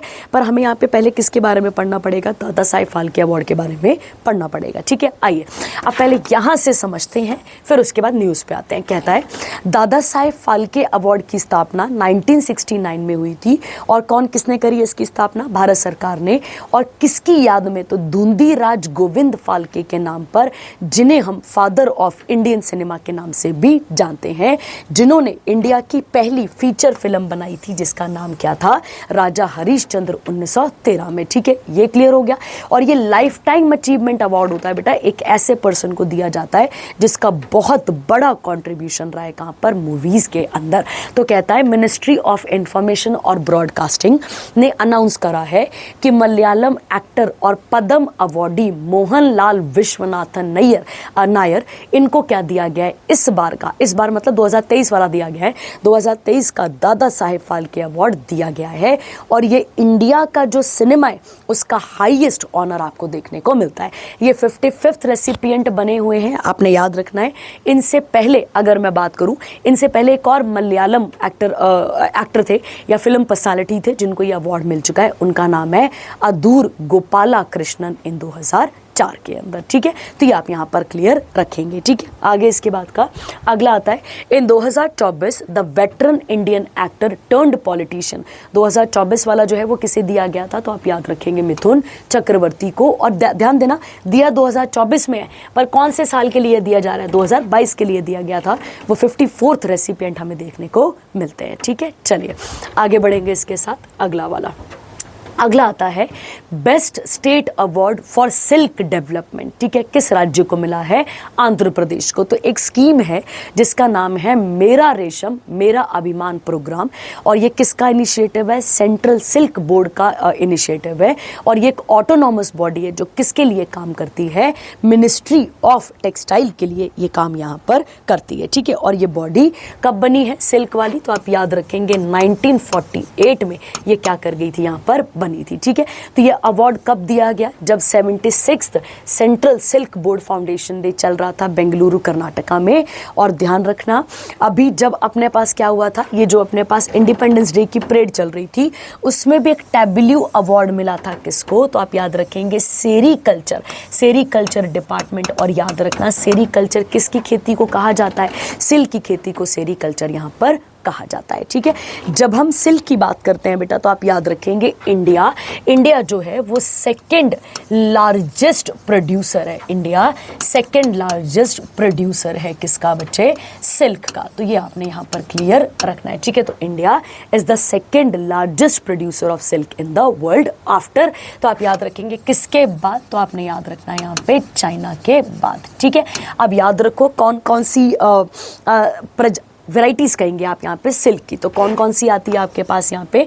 तो आप याद रखेंगे, एक आती है मोगा, एक आती है आपके पास यहाँ पे तसर, एक आती है आपके पास इरी भी कहते हैं उसको, आप याद रखेंगे यहाँ पे इरी कहते हैं, और एक आती है मलबरी। ये किसकी वैराइटीज़ है? तो आप याद रखेंगे किसकी वैराइटीज़ है, ये किसकी स्पीसीज़ है? तो सिल्क की स्पीसीज़ आपको यहाँ पर आपको देखने को मिलती है, ठीक है।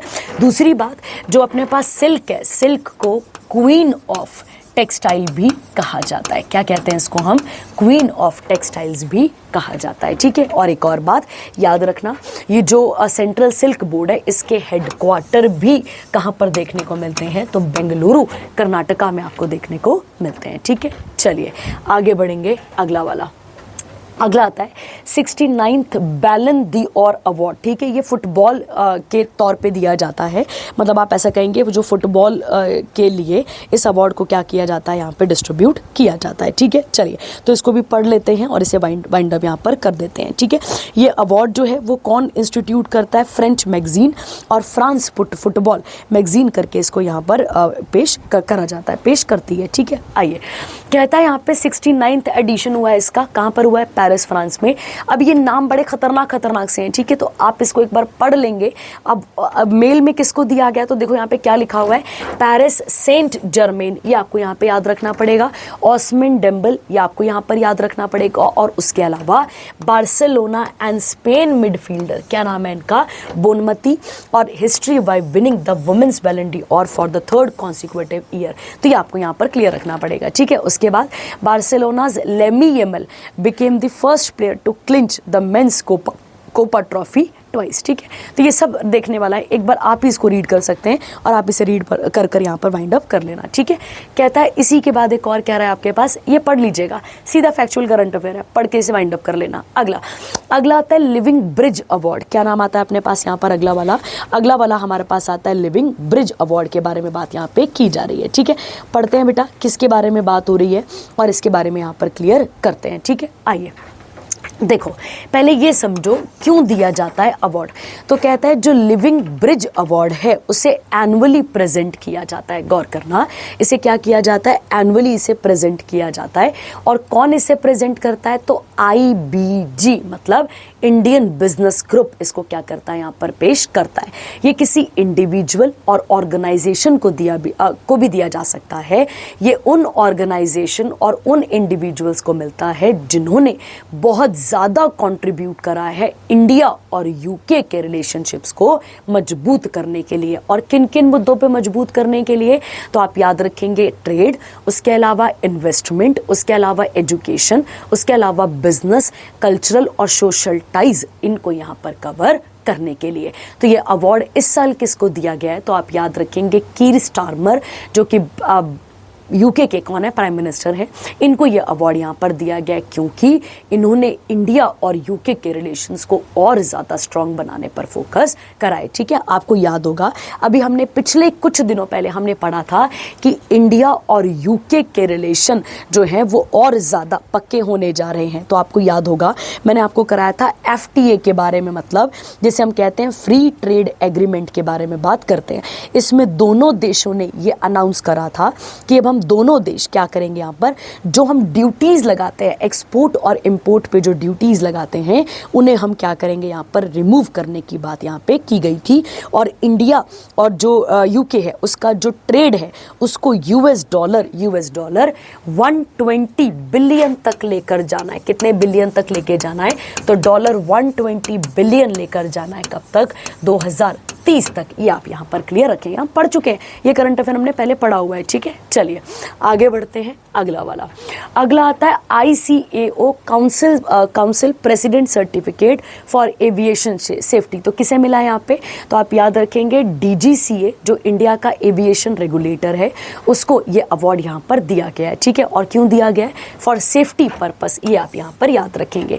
अवार्ड लेने कौन गए थे, तो DGCA के डायरेक्टर जनरल जिनका नाम है फैज़ अहमद किडवई, ये आप यहाँ पर याद रखेंगे।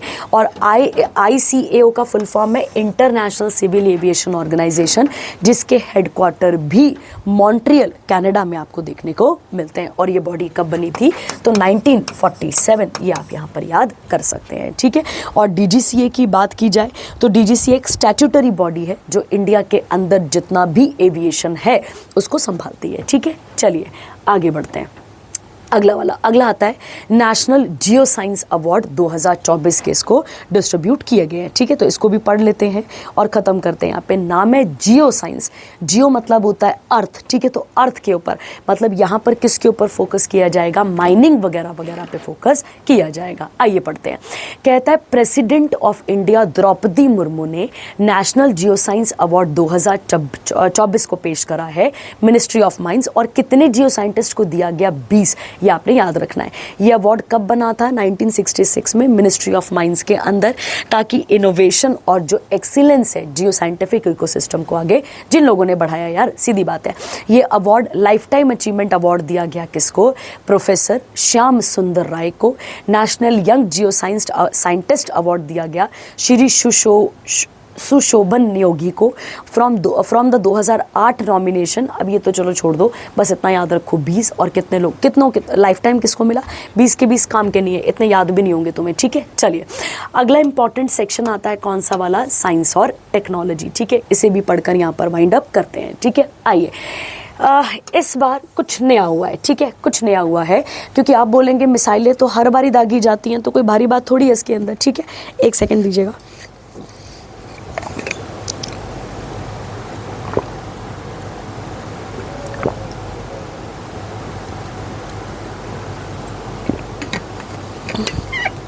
चलिए शुरू करते हैं। कहता है 25 सितंबर 2025 को पहली बार, ध्यान से सुनना, पहली बार अग्नि प्राइम मिसाइल को लॉन्च किया गया।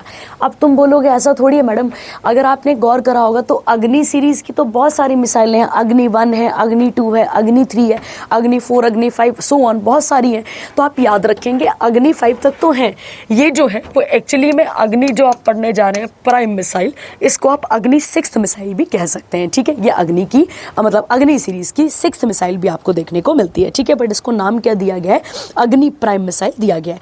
इसको लॉन्च किया गया है बच्चे रेल बेस्ड मोबाइल लॉन्चर से। समझना किससे किया गया है बच्चे, यहां पर रेल बेस्ड मोबाइल लॉन्चर से। मतलब आप ऐसा समझो कि अभी तक हम इसको लॉन्च कैसे करते थे, याद करो, अभी तक हम इसे कैसे लॉन्च करते थे।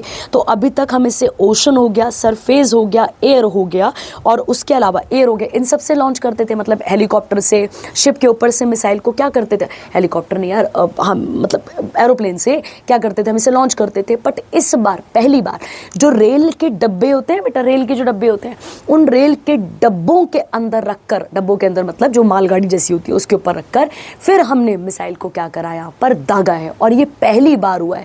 हमसे पहले ऐसा करने वाली रशिया, यूएसए और चाइना के पास भी ये स्ट्रैटेजी आपको देखने को मिलती है, ठीक है। तो सीधी बात है, कुछ इसमें भारी बात नहीं है, रेल बेस्ड मोबाइल लॉन्चर। और ऐसा क्यों किया गया है, क्योंकि बेटा अगर हम पे कोई टारगेट करता है, अगर हमारी कंट्री पे चाइना या पाकिस्तान दोनों में से कोई टारगेट करता है, तो रेल बेस्ड, नाम से क्लियर है बेटा, रेल बेस्ड मोबाइल, मोबाइल का मतलब क्या हो गया, ट्रेन चलती रहेगी, गौर करना, ट्रेन चलती रहेगी और बीच से मिसाइलें क्या की जा सकती हैं, दागी जा सकती हैं। मतलब इन मिसाइल्स को डिटेक्ट कर पाना अपने आप में इतना ज़्यादा टफ होगा कि बिल्कुल इसका कोई हिसाब नहीं होगा, ठीक है। तो इस टेक्नोलॉजी को यहाँ पर लाया गया है, ठीक है। अब मैं आपको इसके सारे फीचर्स बता देती हूँ, समझा देती हूँ, ताकि आप इसे पढ़ पाएं, ठीक है। देखिए कहता है यहाँ पर जो ये अग्नि प्राइम मिसाइल आई है बेटा, इसकी जो रेंज है वो 2000 किलोमीटर तक है। मतलब चाहे पाकिस्तान हो चाहे चाइना हो, हम 2000 किलोमीटर तक को टारगेट को क्या कर सकते हैं, यहाँ पे हिट कर सकते हैं। पहले इसको हम कैसे लॉन्च करते थे, मैंने अभी आपको बताया, ओशन से, सरफेस से, एयर हो गया। बट अब हम रेलवे से भी इसको लॉन्च कर सकेंगे, ठीक है। ये किसका योगदान है, किसने ये करने में मदद करी है, तो आप याद रखेंगे DRDO, और आप याद रखेंगे कौन आता है, SFC, जिसका फुल फॉर्म है स्ट्रैटेजिक फोर्सेस कमांड। ये आपने याद रखना है, ठीक है। अगर हम बात करें इसका टाइप क्या है, तो इसके टाइप वहाँ पे लिखा हुआ है आपके पास, लिखा हुआ है इसका टाइप आपके पास वहाँ पे IBRM लिखा हुआ है वहाँ पर आपके पास। कहता है यहाँ पे IBRM की अगर हम बात करते हैं, यहाँ पे इसकी जो रेंज होती है वो कितनी थी बेटा, यहाँ पर तो 1000 से 55,000 होती है। मतलब हम 1000 से लेके 55,000 तक का टारगेट क्या कर पाएंगे, यहाँ पर हिट कर पाएंगे। इसमें सॉलिड प्रोपेलेंट होता है, प्रोपेलेंट मतलब आप फ्यूल कह सकते हैं, जो 2 स्टेजेस के अंदर काम करता है, जो मतलब 2 स्टेजेस के लिए काम करता है। सरफेस टू सरफेस मिसाइल है, मींस फर्स्ट स्टेज हवा में उड़ाने के लिए है, मतलब उड़ाने के लिए होती है, और दूसरी जो होती है वो टारगेट को हिट करने के लिए होती है। इसको ट्रक या रेल के द्वारा भी ले जाया जा सकता है, और इसके ऊपर न्यूक्लियर वॉरहेड भी लगाया जा सकता है, ताकि हम दुश्मन को यहाँ पर पूरा का पूरा खत्म कर सकें। तो और कुछ नहीं है इसके अंदर करने के लिए, बस इतना आपको यहाँ पर याद रखना है, ठीक है। अगली आती है आपकी, ये सब मैंने आपको बता दिया, अग्नि प्राइम मिसाइल, ये सब आपके पास यहाँ पर हो चुका है, ठीक है। अगला आता है इंडियन एयरफोर्स ने, अभी चंडीगढ़ में ये सब कुछ हुआ था, और चंडीगढ़ के अंदर ही गौर करेंगे इस फाइटर जेट को क्या कर दिया गया, अभी वो कर दिया गया, मतलब इसको रिटायर कर दिया गया, ठीक है। पढ़ते हैं, कहता है इंडियन एयरफोर्स ने ऑफिशियली रिटायर कर दिया किसको, MiG-21, और इसका फुल फॉर्म है मिकोयान गुरेविक, ठीक है। फाइटर इसको जेट को क्या कर दिया, यहाँ पे डीकमीशन कर दिया। डीकमीशन तब किया जाता है बेटा, एक तो सबसे पहली बात, डीकमीशन करने का पहला पहला मेन कारण ये होगा बेटा कि सेफ्टी पर्पस माना जाता है कि इस हवाई जहाज से, मतलब आप ऐसा कह सकते हैं इस फाइटर जेट से बहुत सारे, आप ऐसा कह सकते हैं अटैक भी हुए, मतलब बहुत सारे एक्सीडेंट्स भी हुए हैं, तो ये आप यहाँ पर याद रख सकते हैं। दूसरी बात बेटा, जैसे जैसे टेक्नोलॉजी आगे बढ़ती जाएगी तो आप पुराने जो जहाज हैं उनके ऊपर यहाँ पर काम नहीं कर सकते हैं, ठीक है। तो क्या लिखा है समझिए, इंडियन एयरफोर्स ने रिटायर कर दिया है इसको, और कहाँ पर हुआ ये सेरेमनी, अभी अभी कुछ दिनों पहले चंडीगढ़ में ही हुई है, तो ये आप यहाँ पर याद रखेंगे। ये रशियन ओरिजिन सुपरसोनिक जेट थे जो कि इंडिया में कब इंट्रोड्यूस हुए थे, 1963 में ये इंट्रोड्यूस हुए थे।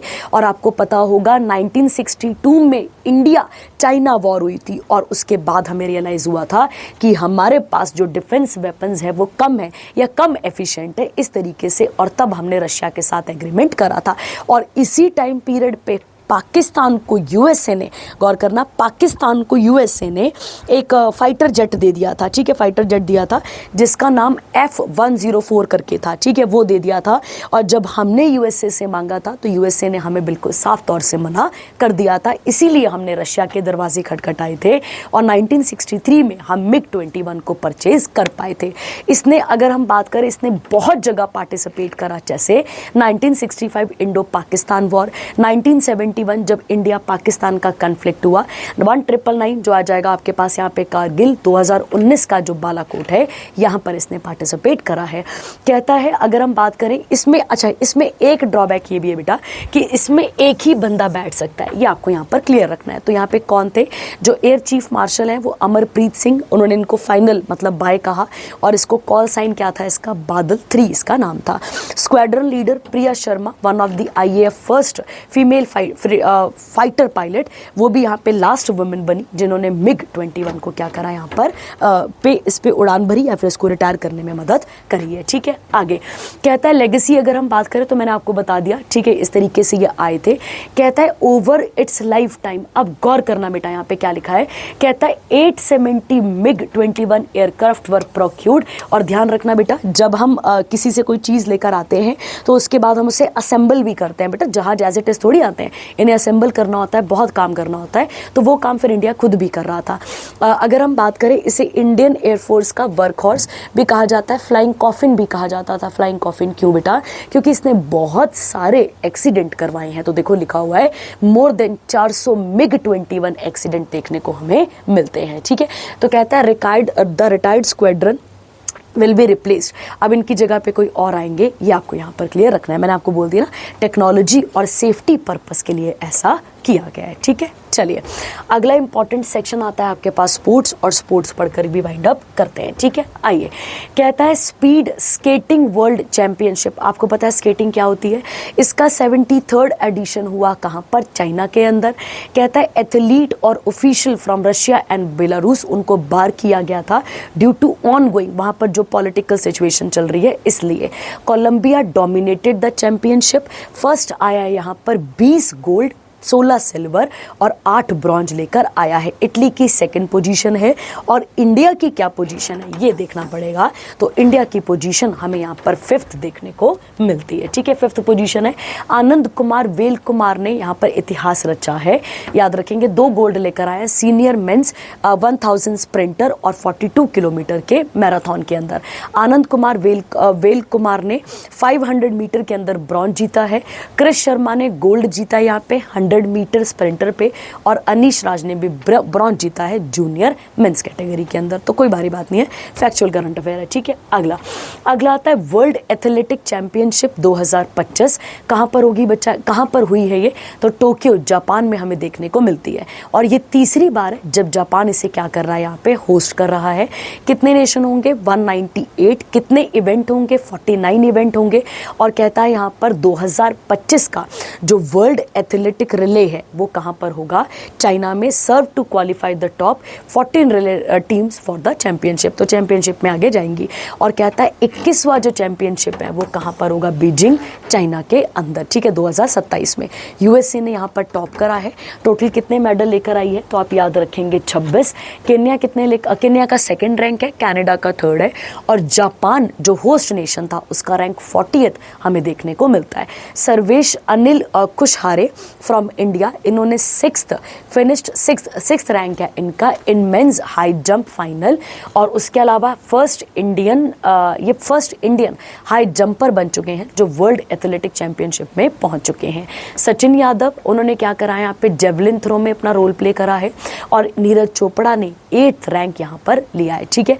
India did not secure a medal और first blank campaign into editions, ठीक है। तो हमारे को यहाँ पे कोई मेडल नहीं मिला है, ठीक है। बस रैंक आए, वो रैंक देखने पड़ेंगे।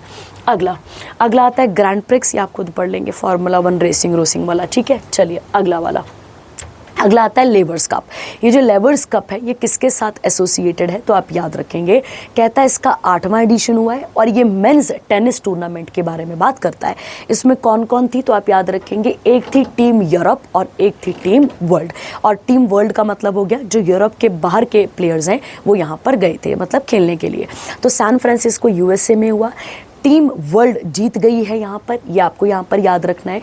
और यूएसए के टेलर फ्रिट्ज, अगर हम इनकी बात करें, और कार्लोस अल्कराज की of Spain, and then defeating Germany's Alexander, और उसके बाद टूर्नामेंट को जीता होगा। Team world captain Andre Agassi आ जाएंगे और या ना हो कैप्टन द टीम यूरोपियन, ठीक है। और अगला जो है वो कहाँ पर होगा, लंदन में। मैंने आपको कई बार बोला है जो फ्यूचर में होने वाले हैं वो पेपर पॉइंट ऑफ व्यू से बहुत ज़्यादा इंपॉर्टेंट हो जाते हैं, तो आप इसको वहाँ पर लिख लीजिएगा और इसके साथ आप यहाँ पर इसको ध्यान में रखिएगा, ठीक है। चलिए आगे बढ़ते हैं। इसके साथ का आपके पास यहाँ पे अगला आता है आपके पास 2026 का AFC futsal Asian cup qualifier, ठीक है। फुटसल शायद आपको पता होगा बेटा, फुटसल जो है वो जो फुटबॉल होती है, फुटबॉल और फुटसल में थोड़ा ही गैप होता है, शूज़ का गैप होता है, पिच का फ़र्क होता है यहाँ पर। तो क्या बोल रहा है यहाँ पर, कहता है Indian national futsal team made history by recording it's first ever international victory. किसको हराया है यहाँ पे, मंगोलिया को हराया है। और कहता है 3-1 से। और matches, group A matches of the 2026 Asian football confederation कहाँ पर हुआ, ये कुवैत में हुआ, ठीक है। तो India lost to Kuwait, Australia, ये आप इसके साथ यहाँ पर देख लेंगे, ठीक है। कहता है जो अगला एडिशन है वो कहाँ पर होना है, इंडोनेशिया में, याद रखेंगे। Total 16 teams qualified with Indonesia as the automatic host entry. और फुटसल देखो बेटा, मैंने आपको बोला ना, एक तो शूज़ का फ़र्क रहेगा यहाँ पर और दूसरा इनके कोर्ट का फ़र्क होता है। तो कहता है फुटसल एक वेरिएंट है किसका, फुटबॉल प्ले 2 टीम्स के बीच में। कहता है 2 teams of 5 players each in a court smaller than a football pitch. तो फुटबॉल पिच से छोटा होता है फुटसल एशियन कप, ठीक है। अगला आता है आपके पास फीफा के बारे में। फीफा ने अपना मास्कट यहाँ पर क्या कर दिया है, 2026 के लिए पेश कर दिया है, ठीक है। तो क्या कहता है यहाँ पे, एक है क्लच, तो आप याद रखेंगे बाल्डीगल और प्लेज एज अ मिडफील्डर। जायू आ जाएगा, स्ट्राइकर आ जाएगा। और मैपल आपके पास आ जाएगा मूस, और ये आ जाएगा गोलकीपर। जो फीफा है उसने 3 ऑफिशियल मास्केट को यहाँ पर क्या कर दिया है, लॉन्च। और कब होगा ये फीफा वर्ल्ड कप, तो 2026 में आपको यहाँ पर देखने को मिलता है, ठीक है। तो ये आप इसके साथ देख लेंगे, ठीक है। चलिए अगला सेक्शन आता है बैंकिंग और इकोनॉमी। इसे भी पढ़कर वाइंड अप करते हैं, ठीक है। आइए क्या कहता है यहाँ पर समझते हैं और इसे वाइंड अप करते हैं। कहता है एक न्यूज़ रह गई इसमें, है ना, नहीं रुकना, बैंकिंग नहीं होगा बेटा, इससे पहले शायद रिपोर्ट एंड रैंकिंग्स हैं, रिपोर्ट और रैंकिंग आएगा, ठीक है। रिपोर्ट और रैंकिंग को पढ़कर वाइंड अप करते हैं। आइए कहता है Mercedes Benz Hurun India wealth report आ चुकी है, ठीक है। मतलब यहाँ पर क्या बताया गया, इंडिया की जो रिचेस्ट स्टेट है उनके बारे में बात हो रही है। तो महाराष्ट्र आ जाएगा, उसके बाद दिल्ली, तमिलनाडु, कर्नाटक, गुजरात, ये आप देख लेंगे, ठीक है। कहता है top 10 states in India account over 79% of Millionaire families. तो कोई बारी बात नहीं, हमारे देश में इतने भी गरीब नहीं है, ये सच है, इसमें कोई झूठ नहीं है, ठीक है। ये तो फिर हम ऐसी हरकतें कर देते हैं, बट अदरवाइज है यहाँ पे, ठीक है। और मुंबई को क्या बोला गया, मिलेनियर कैपिटल भी बोला गया है, ये आप इसके साथ देख लेंगे। कहता है as per the latest luxury consumer survey HDFC bank limited ने यहाँ पर टॉप करा है, ठीक है। और उसके बाद सिटी बैंक जिसने टॉप इंटरनेशनल प्राइवेट बैंक्स में यहाँ पे टॉप करा हुआ है, ठीक है। अगला आता है आपके पास कैग ने रिपोर्ट को रिलीज करा है। वेरी वेरी इंपॉर्टेंट रिपोर्ट, ये आपको यहाँ पर देखनी पड़ेगी, ठीक है, इंपॉर्टेंट है ये, ठीक है। समझाती हूँ कैसे करके इंपॉर्टेंट है और क्या इसका पूरी न्यूज़ है, ठीक है, इसको समझाती हूँ आपको। देखिए पूरी न्यूज़ क्या कहती है बच्चे, समझो। कैग आपको सबको पता है बेटा, कैग कौन होता है, पहले कैग के बारे में समझते हैं। CAG जिसे हम कंप्ट्रोलर ऑडिटर जनरल भी कहते हैं। जो कैग होता है बेटा वो सेंटर और स्टेट गवर्नमेंट के खर्चों का लेखा जोखा रखता है। सीधी बात है, जितना भी सेंटर और जो अपने पास स्टेट है उनके खर्चों का लेखा जोखा कौन रखता है, तो वो कैग रखता है और चेक करता है कि वो खर्चे सही भी हुए हैं नहीं हुए, वो खर्चे कहीं गलत जगहों पे तो नहीं लग गए, ठीक है। साथ ही अगर वो गलत जगह पे लगे हैं तो उनके बारे में कमियां भी बताता है, ठीक है। आज से 10 साल पहले भारत के सभी स्टेट्स पर कर्जा बहुत कम था। आप ऐसा कहेंगे 17.57 लाख करोड़ था, ठीक है। ये बहुत कम था, मतलब उस टाइम के कंपैरेटिव 2013, क्योंकि ये डेकेडियल रिपोर्ट आई है, आपके पास लिखा हुआ है डेकेडियल का मतलब हो गया 10 सालों की रिपोर्ट आई है।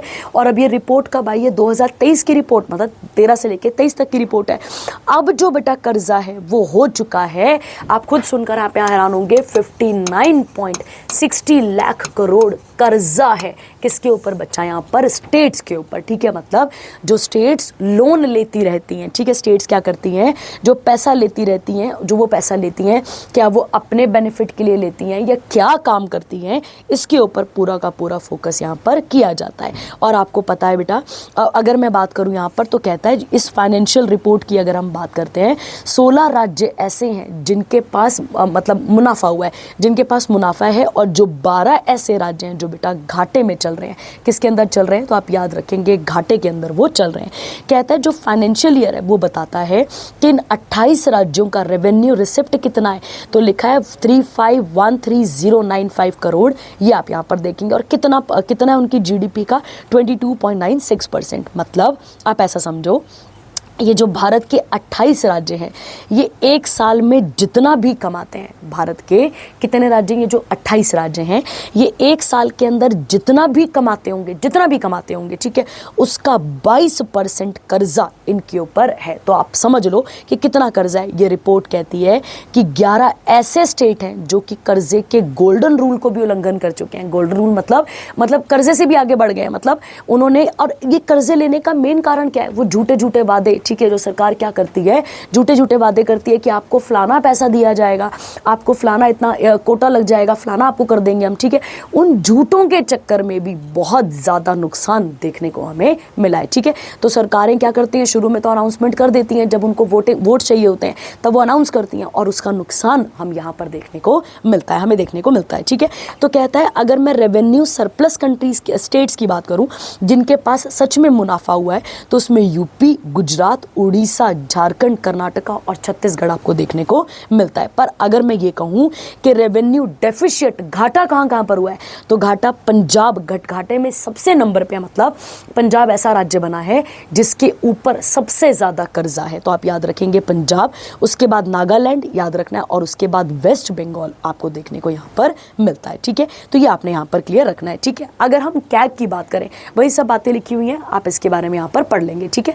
कहता है बेटा यहाँ पर अगर हम कैग की बात करें तो कैग के बारे में आर्टिकल 148 से लेके 151 तक हमें देखने को मिल जाता है, ठीक है। इस बंदे को हम गार्जियन ऑफ, क्या कहेंगे, गार्जियन ऑफ पब्लिक पर्स कहते हैं। क्या कहते हैं इसको, पब्लिक पर्स भी, गार्जियन ऑफ पब्लिक पर्स भी कहते हैं, ठीक है। प्लस आपको याद रखना है इसके साथ साथ ये हेड होते हैं किसके, हेड ऑफ ऑडिट डिपार्टमेंट, ठीक है, head of audit and account department, ये आपने यहाँ पर याद रखना है, ठीक है।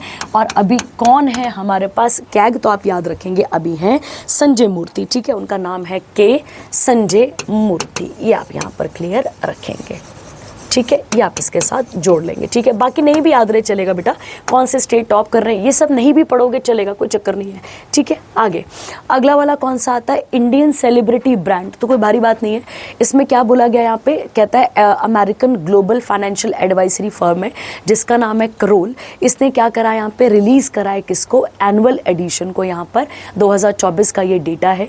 इस रिपोर्ट के अकॉर्डिंग विराट कोहली टॉप कर रहे हैं यहाँ पे, उसके बाद रणवीर सिंह, और उसके बाद आता है शाहरुख खान, तो कोई भारी बात नहीं है। और इंडियन एक्ट्रेस आलिया भट्ट यहाँ पे 4th स्पॉट पे रैंक कर रही हैं, ठीक है।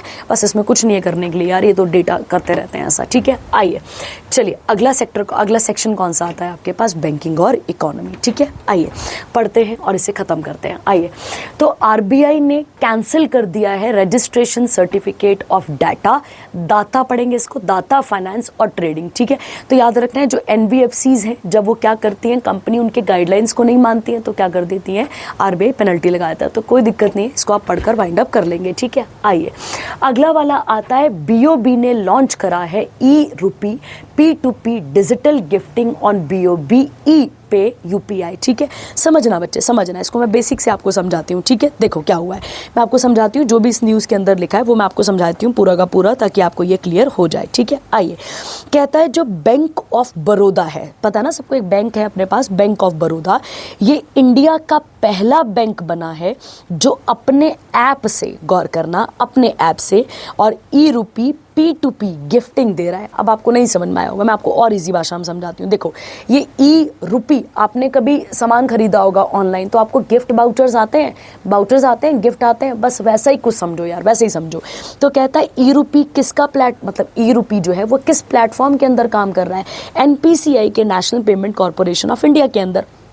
अब आपको बिल्कुल बेसिक से समझाती हूँ। देखो मतलब बेसिकली क्या है, ये एक तरीका है जहाँ पर आप खास मकसद के लिए डिजिटल प्रीपेड वाउचर भेज सकते हैं। किस किस को, तो आप अगर मतलब मान लो मेरे पास बैंक ऑफ बड़ौदा का कार्ड है, मैं बैंक ऑफ बड़ौदा में मेरा अकाउंट है और मेरे पास उनका एक कार्ड है, ठीक है।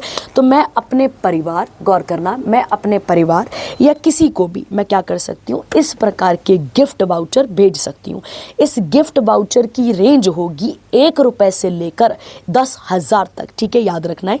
ये वाउचर मतलब मैं अपने परिवार वालों को कोई गिफ्ट दे रही हूँ ना, इस तरीके, जैसे दिवाली आ रही है अभी, तो मैंने उनको 10,000 तक का वाउचर दे दिया कि जो आपको खरीदना है आप क्या कर सकते हैं, वहां पर परचेज कर सकते हैं। तो ये गिफ्टिंग तो चलती रहती है। तो बीओबी ने ये पहला ऐसा बैंक बना है जिसने अपनी ऐप से इस प्रकार के गिफ्ट देना शुरू करे हैं, ठीक है, कहता है। और ये जो वाउचर्स हैं बेटा, ये नॉन ट्रांसफरेबल है, जिसका मतलब हो गया कि जिसको ये वाउचर मिला है, मान लो मैंने आपको ये वाउचर भेजा है तो आप ही इसका यूज कर सकते हैं, आप इसे आगे फॉरवर्ड नहीं कर सकते हैं। अगर वाउचर एक्सपायर हो गया, मतलब जो भी वैलिडिटी थी, मान लो वैलिडिटी थी 10 दिन की, 12 दिन की, 1 महीने की, अगर वो खत्म हो गई और वो वाउचर को यूज नहीं किया है तो पैसे आपके अकाउंट में खुद ही आ जाएंगे, ठीक है। अब एक और बात, मतलब अगर मान लो मैं आपको गिफ्ट वाउचर भेज रही हूं तो क्या वो गिफ्ट वाउचर में के लिए, मतलब अगर मैं बैंक ऑफ बड़ौदा से हूं तो अगर मैं आपको कोई गिफ्ट भेज रही हूं तो क्या आपका अकाउंट भी बैंक ऑफ बड़ौदा में होना चाहिए? बिल्कुल नहीं। जो गिफ्ट पाने वाला व्यक्ति है इस वाउचर को किसी भी यूपीआई ऐप से क्या कर सकता है, वो रिसीव कर सकता है। मतलब गूगल पे, फोन पे, पेटीएम, किसी से भी यहाँ पर क्या कर सकता है, रिसीव कर सकता है, किसी भी यूपीआई ऐप से रिसीव कर सकता है और उसे यूज़ कर सकता है। इस वाउचर को रिसीव करने के लिए कोई ज़रूरी नहीं है कि आपका भी अकाउंट कहाँ पर होना चाहिए, बैंक ऑफ बड़ौदा में होना चाहिए। आप जितने चाहे वाउचर भेज सकते हैं, आपकी जो भी दिन की, आप गौर करना कितने वाउचर आप भेज सकते हैं, मतलब जितनी एक दिन की यूपीआई की ट्रांजैक्शन लिमिट है, बस उतने ही गिफ्ट वाउचर आप क्या कर सकते हैं, अपने रिश्तेदार को, अपने परिवार को यहाँ पर आगे भेज सकते हैं, ठीक है। तो ये पूरा का पूरा वही लिखा हुआ है, ये आप यहाँ पर इसको देख लेंगे, ठीक है।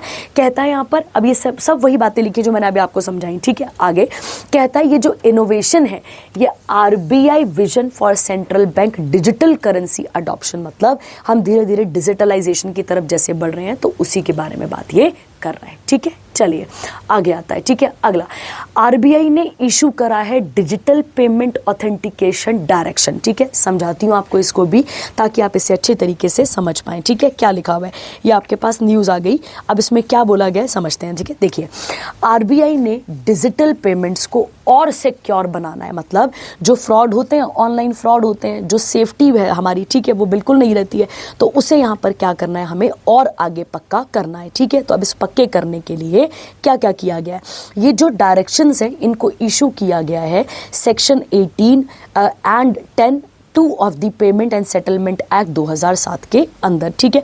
ये जो डायरेक्शंस हैं ये अप्लाई होंगे सारे पेमेंट प्रोवाइडर्स के ऊपर, पार्टिसिपेंट्स के ऊपर। पार्टिसिपेंट बोलने का मतलब हो गया आपके पास चाहे आपका बैंक हो चाहे नॉन बैंकिंग हो। और किसके लिए हो रहा है ये? Domestic digital payment. Domestic digital मतलब जो देश के अंदर का डिजिटल पेमेंट है उसको और सिक्योर और उसमें जो फ्रॉड है उसको रोकने की बात यहाँ पर की जा रही है, ठीक है। देखिए पहला क्या लिखा है, पहला लिखा है 2 फैक्टर ऑथेंटिकेशन। ये लाइन पढ़ना, ठीक है। क्या लिखा हुआ है? कहता है आपके पास पेमेंट करते समय हमें अपनी पहचान को साबित करना पड़ता है। आपको भी पता है, मान लो अगर मैं आपको गूगल पे कर रही हूँ तो हमारे पास एक पिन आएगा, है ना, पिन आएगा। और अगर मान लो मैं कोई ऑनलाइन शॉपिंग या कुछ ऐसा कर रही हूँ तो मेरे पास एक OTP भी आएगा। तो बोलने का मतलब है बेटा, मतलब अब 2 फैक्टर ऑथेंटिकेशन होंगे। मतलब एक बार तो पिन वगैरह से हो गया, पर आजकल तो लोग पिन को भी तोड़ ले रहे हैं, इसीलिए OTP वाले को यहाँ पर इंट्रोड्यूस किया गया है। और OTP वाले का मतलब क्या हो जाएगा बेटा? देखो क्या है, एक होगा पिन, एक होगा OTP। OTP ऐसी चीज है जो कि क्या करता रहेगा, जो कि चेंज होता रहता है, जो कि डायनामिक भी है। ऐसा थोड़ी है कि एक ही OTP 3-4 चीजों पे लग जाएगा, बिल्कुल भी नहीं। OTP क्या होता रहेगा बेटा? हमारे पास चेंज होता रहेगा। तो मतलब है कि जैसे पिन और OTP, इनमें से कोई भी एक फैक्टर डायनामिक होना चाहिए जो कि बदलता रहे। जैसे, और गौर करो, बदला क्या जा सकता है? पिन तो आप बार बार नहीं बदल सकते, भूल भी जाएंगे। तो आप क्या यहाँ पर किसकी तरफ फोकस कर जाएंगे? OTP की तरफ। और इससे आपकी सिक्योरिटी, आपके पैसे की सिक्योरिटी और ज़्यादा बढ़ जाएगी, ठीक है। और ये फैक्टर तब लागू नहीं होगा, मान लो मैं ATM पे गई तो ATM पे मेरे पे वहाँ पे OTP नहीं आएगा। ATM पे गई, OTP कार्ड इंसर्ट करा, OTP डाला और अपना पैसा लेकर वापस आ गई, ठीक है। तो ये आपको यहाँ पर क्लियर रखना है। उसके बाद अगला कहता है इशूअर रिस्पॉन्सिबिलिटी। क्या है? मतलब बैंक और पेमेंट कंपनीज जिसने हमें वो कार्ड देना है और पेमेंट अकाउंट दिया है उसकी रिस्पॉन्सिबिलिटी रहेगी कि वो हमें कार्ड सही दे रहा है, गलत दे रहा है, उसकी पूरी प्रोटेक्शन, सिक्योरिटी का काम कौन करेगा? ये ईश्वर यहाँ पर करेगा, ठीक है। अब तीसरा क्या कहता है? कहता है ये जो CB मतलब हो गया क्रॉस बॉर्डर ट्रांजैक्शन है, उन पर लागू नहीं होगा। बट RBI ने इंटरनेशनल पेमेंट्स के लिए भी कुछ सोचा हुआ है। जैसे जहां कार्ड नहीं होता है, जहां पे कार्ड नहीं होता, मतलब कार्ड फिजिकली प्रेजेंट नहीं होता, बट हम सामान तो खरीदते हैं वहां पर भी। इसके लिए कार्ड जारी करने के लिए कार्ड जारी करने वालों को भी, मान लो मेरे पास अभी कार्ड नहीं है यहाँ पे, मतलब हम कोई क्रॉस बॉर्डर, मैं किसी कंट्री से कोई सामान यहाँ पर मंगा रही हूँ, तो उसके लिए मैं थोड़ी अपना ATM कार्ड वहां पर दूंगी। तो क्या होगा यहाँ पर? इनके लिए भी कोई ना कोई डायरेक्शंस को इंट्रोड्यूस आगे किया जाएगा ताकि कार्ड की सिक्योरिटी वहां पर देखी जाए। और ये कब किया जाएगा बेटा? कब होगा ये? तो 1 अक्टूबर 2026 तक इसको इंट्रोड्यूस किया जाएगा ताकि जो रिस्क बेस्ड सिक्योरिटी मैनेजमेंट है उसे और पक्का किया जा सके, ठीक है। चलिए अगला आता है goods and service tax appellate tribunal. Tribunal क्या होते हैं पहले समझो बेटा। ट्रिब्यूनल क्या होते हैं? ट्रिब्यूनल मतलब जब किसी मैटर को लेकर, जब किसी मुद्दे को लेकर कोई बातचीत हो जाए, जैसे ट्रिब्यूनल कोर्ट में भी होते हैं, ठीक है, कोर्ट में भी होते हैं, जैसे कोर्ट की सुनवाई होती है। ऐसे ही अगर मैं बात करूं, जैसे NGT आपने सुना होगा, नेशनल ग्रीन ट्रिब्यूनल, ये जो बॉडीज होती हैं ये क्या काम कर रही होती है बेटा? ये एक्चुअली में मतलब आप ऐसा कह लो, हमें कोर्ट नहीं जाने देती हैं, हमें कोर्ट नहीं जाने देती हैं, कोर्ट से पहले ही हमारे मुद्दे को सॉल्व करने की पावर रखती हैं ये ट्रिब्यूनल्स, ठीक है। आपको पता है अभी GST के नए नॉर्म्स लागू हुए हैं 22 सितंबर से, ठीक है, सॉरी। उसी के साथ ये इंट्रोड्यूस किया गया था, उसी के साथ ये बोला गया था कि टैक्स को लेकर, अब अगर मैं बात करूं आपको, टैक्स GST टैक्स रेट से रिलेटेड जो गुड्स हैं उनको सॉल्व करने के लिए एक ट्रिब्यूनल बनाया जाएगा। मतलब मान लो आप बिजनेस कर रहे हैं, आपको रेट को लेकर कोई गड़बड़ है, ठीक है, तो अब क्या होगा? अब आपको किसी पहले क्या होता था, अगर GST टैक्स रेट को लेकर कोई गड़बड़ होती थी तो हम सीधे कहाँ पहुँच जाया करते थे? हाई कोर्ट पहुँच जाया करते थे, ठीक है, हाई कोर्ट जाते थे। और हाई कोर्ट के पास और भी बहुत सारे केसेस हैं यार, तो वो GST वाले मैटर कब सॉल्व करता रहता है? तो इन GST वाले मैटर्स को सॉल्व करने के लिए क्या बनाया गया है? यहाँ पे ट्रिब्यूनल बनाया गया है, ठीक है। इसमें E-कोर्ट पोर्टल होगा जिसमें कोर्ट नहीं जाना पड़ेगा, ठीक है, और पूरे देश में एक ही मेथड चलेगा। अगर आपको GST से रिलेटेड कोई गड़बड़ है, कुछ ऐसा लगता है, तो आप क्या कर सकते हैं? अपना केस फाइल कर सकते हैं, जिससे आपको फास्टर और पेपरलेस ट्रांसपेरेंसी यहाँ पर देखने को मिलेगी, ठीक है। अब इसका स्ट्रक्चर क्या कहता है? इसका स्ट्रक्चर कहता है कि जो ट्रिब्यूनल है ये ऑपरेट करेगा कहाँ पर, प्रिंसिपल बेंचेस में। जैसे कोर्ट के बेंच होते हैं वैसे इसके भी यहाँ पर क्या होंगे, प्रिंसिपल बेंचेस होंगे। 31 स्टेट बेंचेस होंगे और 45 लोकेशंस पे ये रहेगा। कहता है हर बेंच के पास 4 मेंबर होंगे और कहता है 2 जुडिशियल मेंबर्स होंगे और 2 टेक्निकल मेंबर्स यहाँ पर बैठेंगे। ठीक है, ई कोर्ट पोर्टल बनाया जाएगा ताकि आपकी हियरिंग्स को वर्चुअली भी सुना जा सके। अगर आप अपने केसेस को ट्रैक करना चाहते हैं कि मेरे केस का क्या स्टेटस है, मेरा केस सॉल्व हुआ भी नहीं हुआ, तो ये सब चीज़ें यहाँ पर की जाएंगी। ठीक है, तो ये आपको यहाँ पर क्लियर रखना है। तो ये आप इसको पढ़ लेंगे और इसके अलावा और इसमें कुछ नहीं करना है। अगला आता है आरबीआई ने रिवाइज करा है नॉर्म्स को, claimed settlement related to deceased bank customer. ऐसा व्यक्ति जिसकी डेथ हो चुकी है पर बैंक में उसका पैसा पड़ा हुआ है। ठीक है, तो यहाँ पर उसके बारे में एक रिवाइज प्लेटफॉर्म यहाँ पर लाने की बात की गई है। तो कहता है आरबीआई ने नॉर्म्स को रिवाइज करा है। किसके लिए रिवाइज करा है? जो लोग मर जाते हैं और उनके खातों में जो पैसा रह जाता है उसको लेकर यहाँ पर बात की गई है। तो कहता है and locker within the time frame of 15 days and prescribed compensation to nominees for delay in the settlement. तो जो नॉमिनी होता है, देखो जब हम बैंक अकाउंट खुलवाते हैं या जब हम कोई एफडी वगैरह वगैरह कुछ करवाते हैं तो वहाँ पर एक नॉमिनी बनाते हैं। जब हम लोन लेते हैं तब भी हम एक नॉमिनी बनाते हैं। तो नॉमिनी मतलब हो गया वो बंदा, अगर मैं नहीं होंगी तो उसके बाद वो पर्सन वहाँ पर होएगा, मतलब उसको मेरी चीज़ों को सौंप दिया जाए, वो इसको आगे फुलफिल करेगा। तो कहता है ये जो रिवाइज्ड नॉर्म्स होते हैं ये किसने इशू करे हैं? आरबीआई ने, और इसका नया नाम है RBI settlement of claim in respect to deceased customer of bank direction 2025। Banks are required to implement and revise the instructions not later than 31 March 2026। ठीक है, तो अब ये क्या क्या है इनको पढ़ते हैं, समझते हैं। कहता है ये जो रिवाइज्ड इंस्ट्रक्शंस आई हैं ये एप्लीकेबल है किसके ऊपर? Deposit account. किसका? जो बंदा मर चुका है उसका डिपॉजिट लॉकर, जो उसमें उसने कुछ लॉकर में हो सकता है प्रॉपर्टी के कागजात रखे हों, गहने रखे हों, और उस आर्टिकल्स वगैरह सेफ कस्टडी में रखे जाते हैं, जैसे सोने का सिक्का वगैरह वगैरह हो गया यार, उसके बारे में यहाँ पर बात हो रही है। तो क्या बोलने की कोशिश हो रही है, समझिए। ठीक है, देखो कहता है यहाँ पर पहला कह रहा है जो क्लेमिंग प्रोसेस है, क्लेमिंग प्रोसेस कह रहा है कि अगर मैं आपसे बात करूँ यहाँ पर कहता है इससे पहले बैंक नॉमिनी, देखो बेसिक से समझते हैं। देखिए कहता है आरबीआई एक कॉम्प्रिहेंसिव सेट लेकर आने वाला है किसके लिए? इन डिसीज्ड अकाउंट्स के लिए। ठीक है, कहता है ताकि क्लेम सेटलमेंट किया जा सके किसका? मरे हुए व्यक्ति का, जिसके मतलब जैसे उनके डिपॉजिट अकाउंट, उनके जो सेफ डिपॉजिट लॉकर्स होते हैं उनमें, और इससे पहले बैंक नॉमिनी बनाने की परमिशन देता था और हर बैंक के अपने अपने नॉर्म्स होते थे और अपने अपने तरीके से क्लेम सेटलमेंट वो करवाते थे और बहुत लंबा टाइम भी ले लेते थे। और अभी तक कोई ऐसा प्रॉपर मेथड नहीं था। वो प्रॉपर मेथड कौन लेकर आया है? अब इसको आरबीआई ने इंट्रोड्यूस करा है। ये जो न्यू मेथड है ये एप्लीकेबल है हर बैंक के लिए, चाहे आप सरकारी बैंक हो जैसे एसबीआई, पीएनबी, चाहे या फिर कोई कोऑपरेटिव या फिर कोई नॉन कमर्शियल बैंक हो, मतलब सबके लिए लागू होगा। तो कहता है ये डायरेक्शन जो है ये उन डिपॉजिट अकाउंट पर भी लागू होंगे जिसमें नॉमिनी और सर्वाइवरशिप के क्लॉजेज हैं। ये समझ में आ रहा होगा आपको? मतलब जब मैंने अकाउंट बनवाया तो मैंने वहाँ पर किसका नाम रखा हुआ है? वहाँ पे किसी नॉमिनी का नाम वहाँ पर रखा होगा। कहता है ऐसे अकाउंट जिसमें नॉमिनी और सर्वाइवरशिप नहीं है उसमें भी आरबीआई ने एक थ्रेशोल्ड लिमिट रखी हुई है कि कमर्शियल बैंक के लिए 15 लाख और 5 लाख किसके लिए? कोऑपरेटिव बैंक के लिए।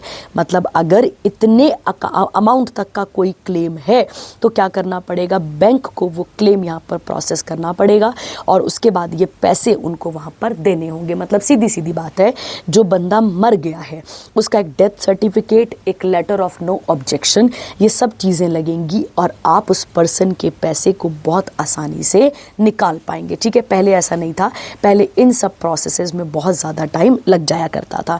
और अगर सेफ डिपॉजिट लॉकर या आर्टिकल में या कस्टडी में कुछ पड़ा हुआ है तो उसके लिए भी नॉमिनी बड़ी आसानी से क्लेम कर सकते हैं। तो सीधी सीधी बात है, ये किसके लिए है? नॉमिनीज़ का यहाँ पर उन्हीं के लिए सब कुछ ये किया किया जा रहा है। अगर मान लो बेटा, अगर मान लो बैंक ने आपकी बात को नहीं सुना, कितने दिनों के अंदर तक, 15 दिनों के अंदर तक, तो बैंक को यहाँ पर क्या करना पड़ेगा, बैंक को पेनल्टी देनी पड़ेगी। तो एक होता है बैंक रेट और एक उसके अलावा 4% पर एनम डिले पर उसको ये पैसा यहाँ पर देना होगा। तो सीधी बात है कि बैंकों के ऊपर और ज़्यादा रिस्ट्रिक्शंस यहाँ पर लगाई गई हैं ताकि जो डिजीज्ड अकाउंट्स हैं उनके पैसों को as soon as possible release किया जा सके। ठीक है, चलिए आगे बढ़ते हैं। और ये आप यहाँ पर, अच्छा अगला आता है, आरबीआई ने इम्पोज करी है 2.7 लाख की पेनल्टी किसके ऊपर, मुथूट फिनकॉर्प के अंदर। तो ये आप देख लेंगे। ठीक है, चलिए अगला आता है इंपॉर्टेंट डेज, और डेज पढ़कर यहाँ पर वाइंड अप करते हैं। ठीक है, पहला कहता है आपके पास यहाँ पे इंटरनेशनल, अगर हम बात करें रेड पांडा डे। ठीक है, ये आपको दिख रहा होगा रेड पांडा डे। ठीक है, देखिए कहता है इंटरनेशनल रेड पांडा डे हर साल मनाया जाता है कब, 3rd सैटरडे ऑफ सितंबर को, ताकि अवेयरनेस फैला सके किसको, प्रोटेक्ट करने के लिए रेड पांडा को। ठीक है, क्योंकि अब ये एंडेंजर्ड स्पीसीज हमें देखने को मिलता है। इसे फर्स्ट पांडा, ओरिजिनल पांडा भी कहा जाता है। ये स्मॉल मैमल है जो कि कहाँ पर मिलता है, ईस्टर्न हिमालयाज में। कहाँ पर, नेपाल, इंडिया, भूटान, म्यांमार और साउथ वेस्टर्न चाइना में। ठीक है, कितने ऑल्टीट्यूड पे मिलते हैं ये, तो 2400 से लेके 3900 मीटर तक आपको देखने को मिलते हैं। और कहाँ रहते हैं, टेम्परेट और जो चौड़े पत्ते वाले फॉरेस्ट होते हैं वहाँ पर हमें देखने को मिलते हैं। ठीक है, IUCN की लिस्ट के द्वारा इनको एंडेंजर्ड के अंदर डाला गया है। और ये सिक्किम का स्टेट एनिमल है, ये आपने यहाँ पर याद रखना है। ठीक है, और याद रखना है, अभी सुनने में आया था कि बंगाल का 2 नेशनल पार्क, उसमें से एक का नाम है सिंगालीला और एक का नाम है नियोरा वैली। इन दोनों में इलीगल ट्रैफिकिंग हुई थी किसकी, इन रेड पांडास की। तो ये आपने यहाँ पर क्लियर रखना है। ठीक है, इन्हें कई बारी फायर फॉक्स भी कह देते हैं। ठीक है, तो इन्हें क्या कह देते हैं, कई बारी फायर फॉक्स भी कहा जाता है। ठीक है, चलिए अगला आता है इंटरनेशनल डे ऑफ पीस। कोई भारी बात तो है नहीं इसके अंदर। ठीक है, पीस है मतलब नेशंस में शांति रहनी चाहिए, वो तो रहती नहीं है। पर अगर हम बात करें इसको सिंबलाइज कैसे किया जाता है, dove carrying an olive branch. कोई भारी बात नहीं है। थीम है act now for a peaceful world. ठीक है, अगला आता है आपके पास वर्ल्ड एल्जाइमर। सैयारा मूवी देख लो यार। ठीक है, एल्जाइमर तुम्हें समझ में आ जाएगा, वो लड़की जैसी भूलती जाती वही है। ठीक है, भूलने की बीमारी है बेटा, तो आप यहाँ पर याद रखेंगे। और इससे डेमेनिशिया का एक फॉर्म भी कहा जाता है।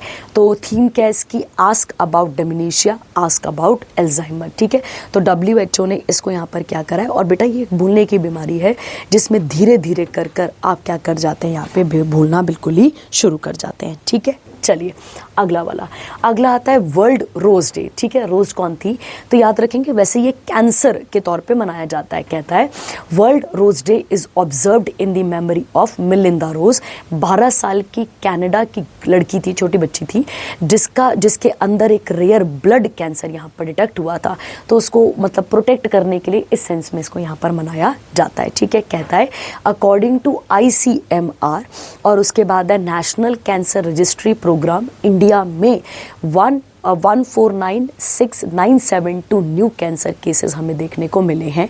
कहता है लीडिंग स्टेट कौन कौन से हैं, उत्तर प्रदेश, उसके बाद महाराष्ट्र, वेस्ट बंगाल, और उसके बाद आपको देखने को यहाँ पर मिलता है। ठीक है, और वर्ल्ड कैंसर डे हम कब मनाते हैं, तो आपको याद होगा वर्ल्ड कैंसर डे हम कब मनाते हैं, 4 फरवरी को मनाते हैं। ये बात आपने यहाँ पर क्लियर रखना है। ठीक है, चलिए अगला वाला आता है, अगले वाले के बारे में बात यहाँ पे कर लेते हैं। अगला आता है वर्ल्ड राइनो डे। ठीक है, वर्ल्ड राइनो डे हम कब मनाते हैं, तो आप याद रखेंगे ये कब मनाया जाता है, 22 सितंबर को।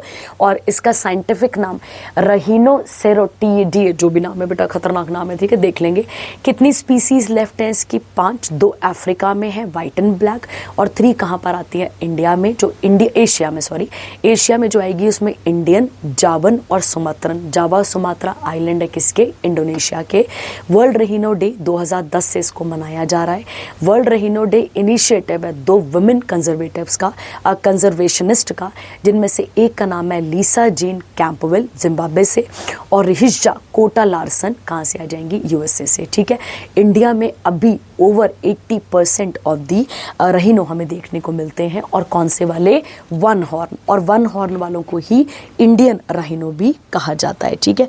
जो काजीरंगा नेशनल पार्क है, कहाँ का? असम का, वहाँ पर भी इनकी स्ट्रेंथ है। उसके अलावा दुधवा नेशनल पार्क, वहाँ पर भी हमें इनकी स्ट्रेंथ दिखती है। और जलप्रदा नेशनल पार्क वेस्ट बंगाल का, यहाँ पर भी हमें देखने को मिलती है, ठीक है। चलिए आगे बढ़ेंगे। अगला आता है कौन सा वाला? वर्ल्ड कार फ्री डे, ठीक है। ये पॉल्यूशन को ख़त्म करने की बात है। कहता है जब गाड़ियाँ नहीं थी तब भी तो हम चलते थे ना यार पैदल, तो उसी के बारे में है। 22 सितंबर को ये मनाया जाता है ताकि लोगों के अंदर अवेयरनेस आए या लोगों को एनकरेज किया जाए एक दिन के लिए कार छोड़ने के लिए। ये कब हुआ था? 1973 में, जब ऑयल क्राइसिस आया था, ठीक है। तो उसके बाद सारी कंट्रीज़ ने, सारी नहीं बहुत सारी कंट्रीज़ ने इसको यहाँ पर अपनाया था, ठीक है। तो ये पढ़ने वाला है, पढ़कर आप इसे वाइंड अप कर सकते हैं। अगला आता है national day for sign languages. आपको पता है साइन लैंग्वेज की एक अपनी इंपॉर्टेंस है, ठीक है। जो लोग नहीं बोल सुन सकते हैं, ठीक है। थीम क्या है? No human right without sign language right, ठीक है। थीम पढ़ लेंगे। चलिए अगले वाले पे आता है। अगला आता है नेशनल एनएसएस के बारे में आपने सुना होगा, ठीक है। स्कूल में, कॉलेजेस में हम इसे ज्वाइन करते हैं। कहता है NSS was formally launch on 24 September 1969। Union minister कौन थे उस समय पे? विजेंद्र कस्तूरीरंगा, और ये मिनिस्ट्री ऑफ एजुकेशन थे, ठीक है। तो कहता है 1969 बर्थ सेनेटरी, मतलब 100 साल हो गए थे किसको? महात्मा गांधी को। तो उस सेंस में इसको यहाँ पर सेलिब्रेट किया जाता है। इसका मेन कोर होता है यूथ, टीचर और कम्युनिटी को जोड़ना, ठीक है। पता ना, सर्टिफिकेट मिलते हैं, साफ सफाई, ये सारे काम यहाँ पर करवाए जाते हैं, ठीक है। एनएसएस के सिंबल की बात करें तो रथ व्हील है, जो कहाँ से लिया गया है? Konark sun temple. और कोणार्क सन टेम्पल हमें अपने 10 रुपए के नोट में देखने को मिलता है, ठीक है। उसके बाद है the wheel has 8 bars representing 24 days. ये आप इसके साथ पढ़ लेंगे। और कौन सा कलर होता है इनका या सिंबल होता है? तो ब्लू और रेड वाला, ठीक है। अगला आता है नेशनल आयुर्वेदा डे। 23 सितंबर को मनाते हैं। आयुर्वेदा फॉर पीपल और प्लैनेट, और कौन सी बॉडी से सेलिब्रेट करती है? मिनिस्ट्री ऑफ आयुष, ठीक है। याद रखना है। Declared Dhanvantari Jayanti would be observed as national Ayurveda day, ठीक है। चलिए आगे। अगला आता है अंत्योदय दिवस। किसकी याद में बनाते हैं? तो पंडित दीनदयाल उपाध्याय की बर्थ एनिवर्सरी में हम ये मनाते हैं। अंत्योदय शब्द 2 शब्दों से मिलकर बनता है। अंत्य मतलब द पुअरेस्ट, और उदय मतलब राइज। तो मतलब जो पुअरेस्ट हैं उनको क्या करना है? यहाँ पे अपलिफ्ट करना है। तो आप सबको पता होगा बेटा, जितने भी हमारे पास डिपू होते हैं, जो कहाँ पर होते हैं? गाँव के अंदर होते हैं। वहाँ पर जो सस्ता राशन दिया जाता है वो यही तो आता है बेटा, अंत्योदय कार्ड ही तो बनता है। तो ये आपको यहाँ पर क्लियर रखना है, ठीक है। चलिए आगे बढ़ेंगे इसके साथ का। अगला वाला वर्ल्ड मैरीटाइम डे। कौन सा आता है अब आपके पास? यहाँ पे वर्ल्ड मैरीटाइम डे के बारे में पढ़ लेते हैं। ये कब मनाया जाता है? लास्ट थर्सडे ऑफ सितंबर को ये सेलिब्रेट किया जाता है। थीम है our ocean, our obligation, our opportunity. और अगर हम बात करते हैं, इंटरनेशनल मैरीटाइम ऑर्गेनाइजेशन के हेडक्वार्टर है लंदन में, और इसकी स्थापना हुई थी 1958 में, ठीक है। अगला आता है वर्ल्ड टूरिज्म डे। हर साल 27 सितंबर को मनाया जाता है। और आपको पता है इसकी थीम क्या है? टूरिज्म एंड सस्टेनेबल ट्रांसफॉर्मेशन, ठीक है। कहता है यहाँ पर अंडर विजन विकसित भारत 2047 इंडिया ने $3 ट्रिलियन टूरिज्म इकोनॉमी बढ़ानी है 2047 तक, ठीक है। सीधा करंट अफेयर है। और उसके बाद लास्ट करंट अफेयर आपके पास आता है यहाँ पे वर्ल्ड एनवायरनमेंट हेल्थ डे, ठीक है। कब मनाया जाता है? 26 सितंबर को। थीम है क्लीन एयर हेल्दी पीपल। ये सब आपको याद होगा, क्लीन नाम से क्लियर हो रहा है बेटा। एनवायरमेंटल हेल्थ, अगर एनवायरनमेंट अच्छा होगा तो इससे इंसान भी अच्छा रहेगा, ठीक है। तो हमारी शरीर पर इसका असर यहाँ पर पड़ता है, ठीक है। ये सब आप इसके साथ देख लेंगे। इसमें और कोई भारी बात नहीं है करने के लिए, आपको डे का नाम ज़्यादा याद रखना है, ठीक है। चलिए, तो आई होप आपको यहाँ तक समझ में आया होगा। जहाँ पर भी डाउट रहेगा वहाँ पर आप पूछ सकते हैं। Thank you, have a nice day.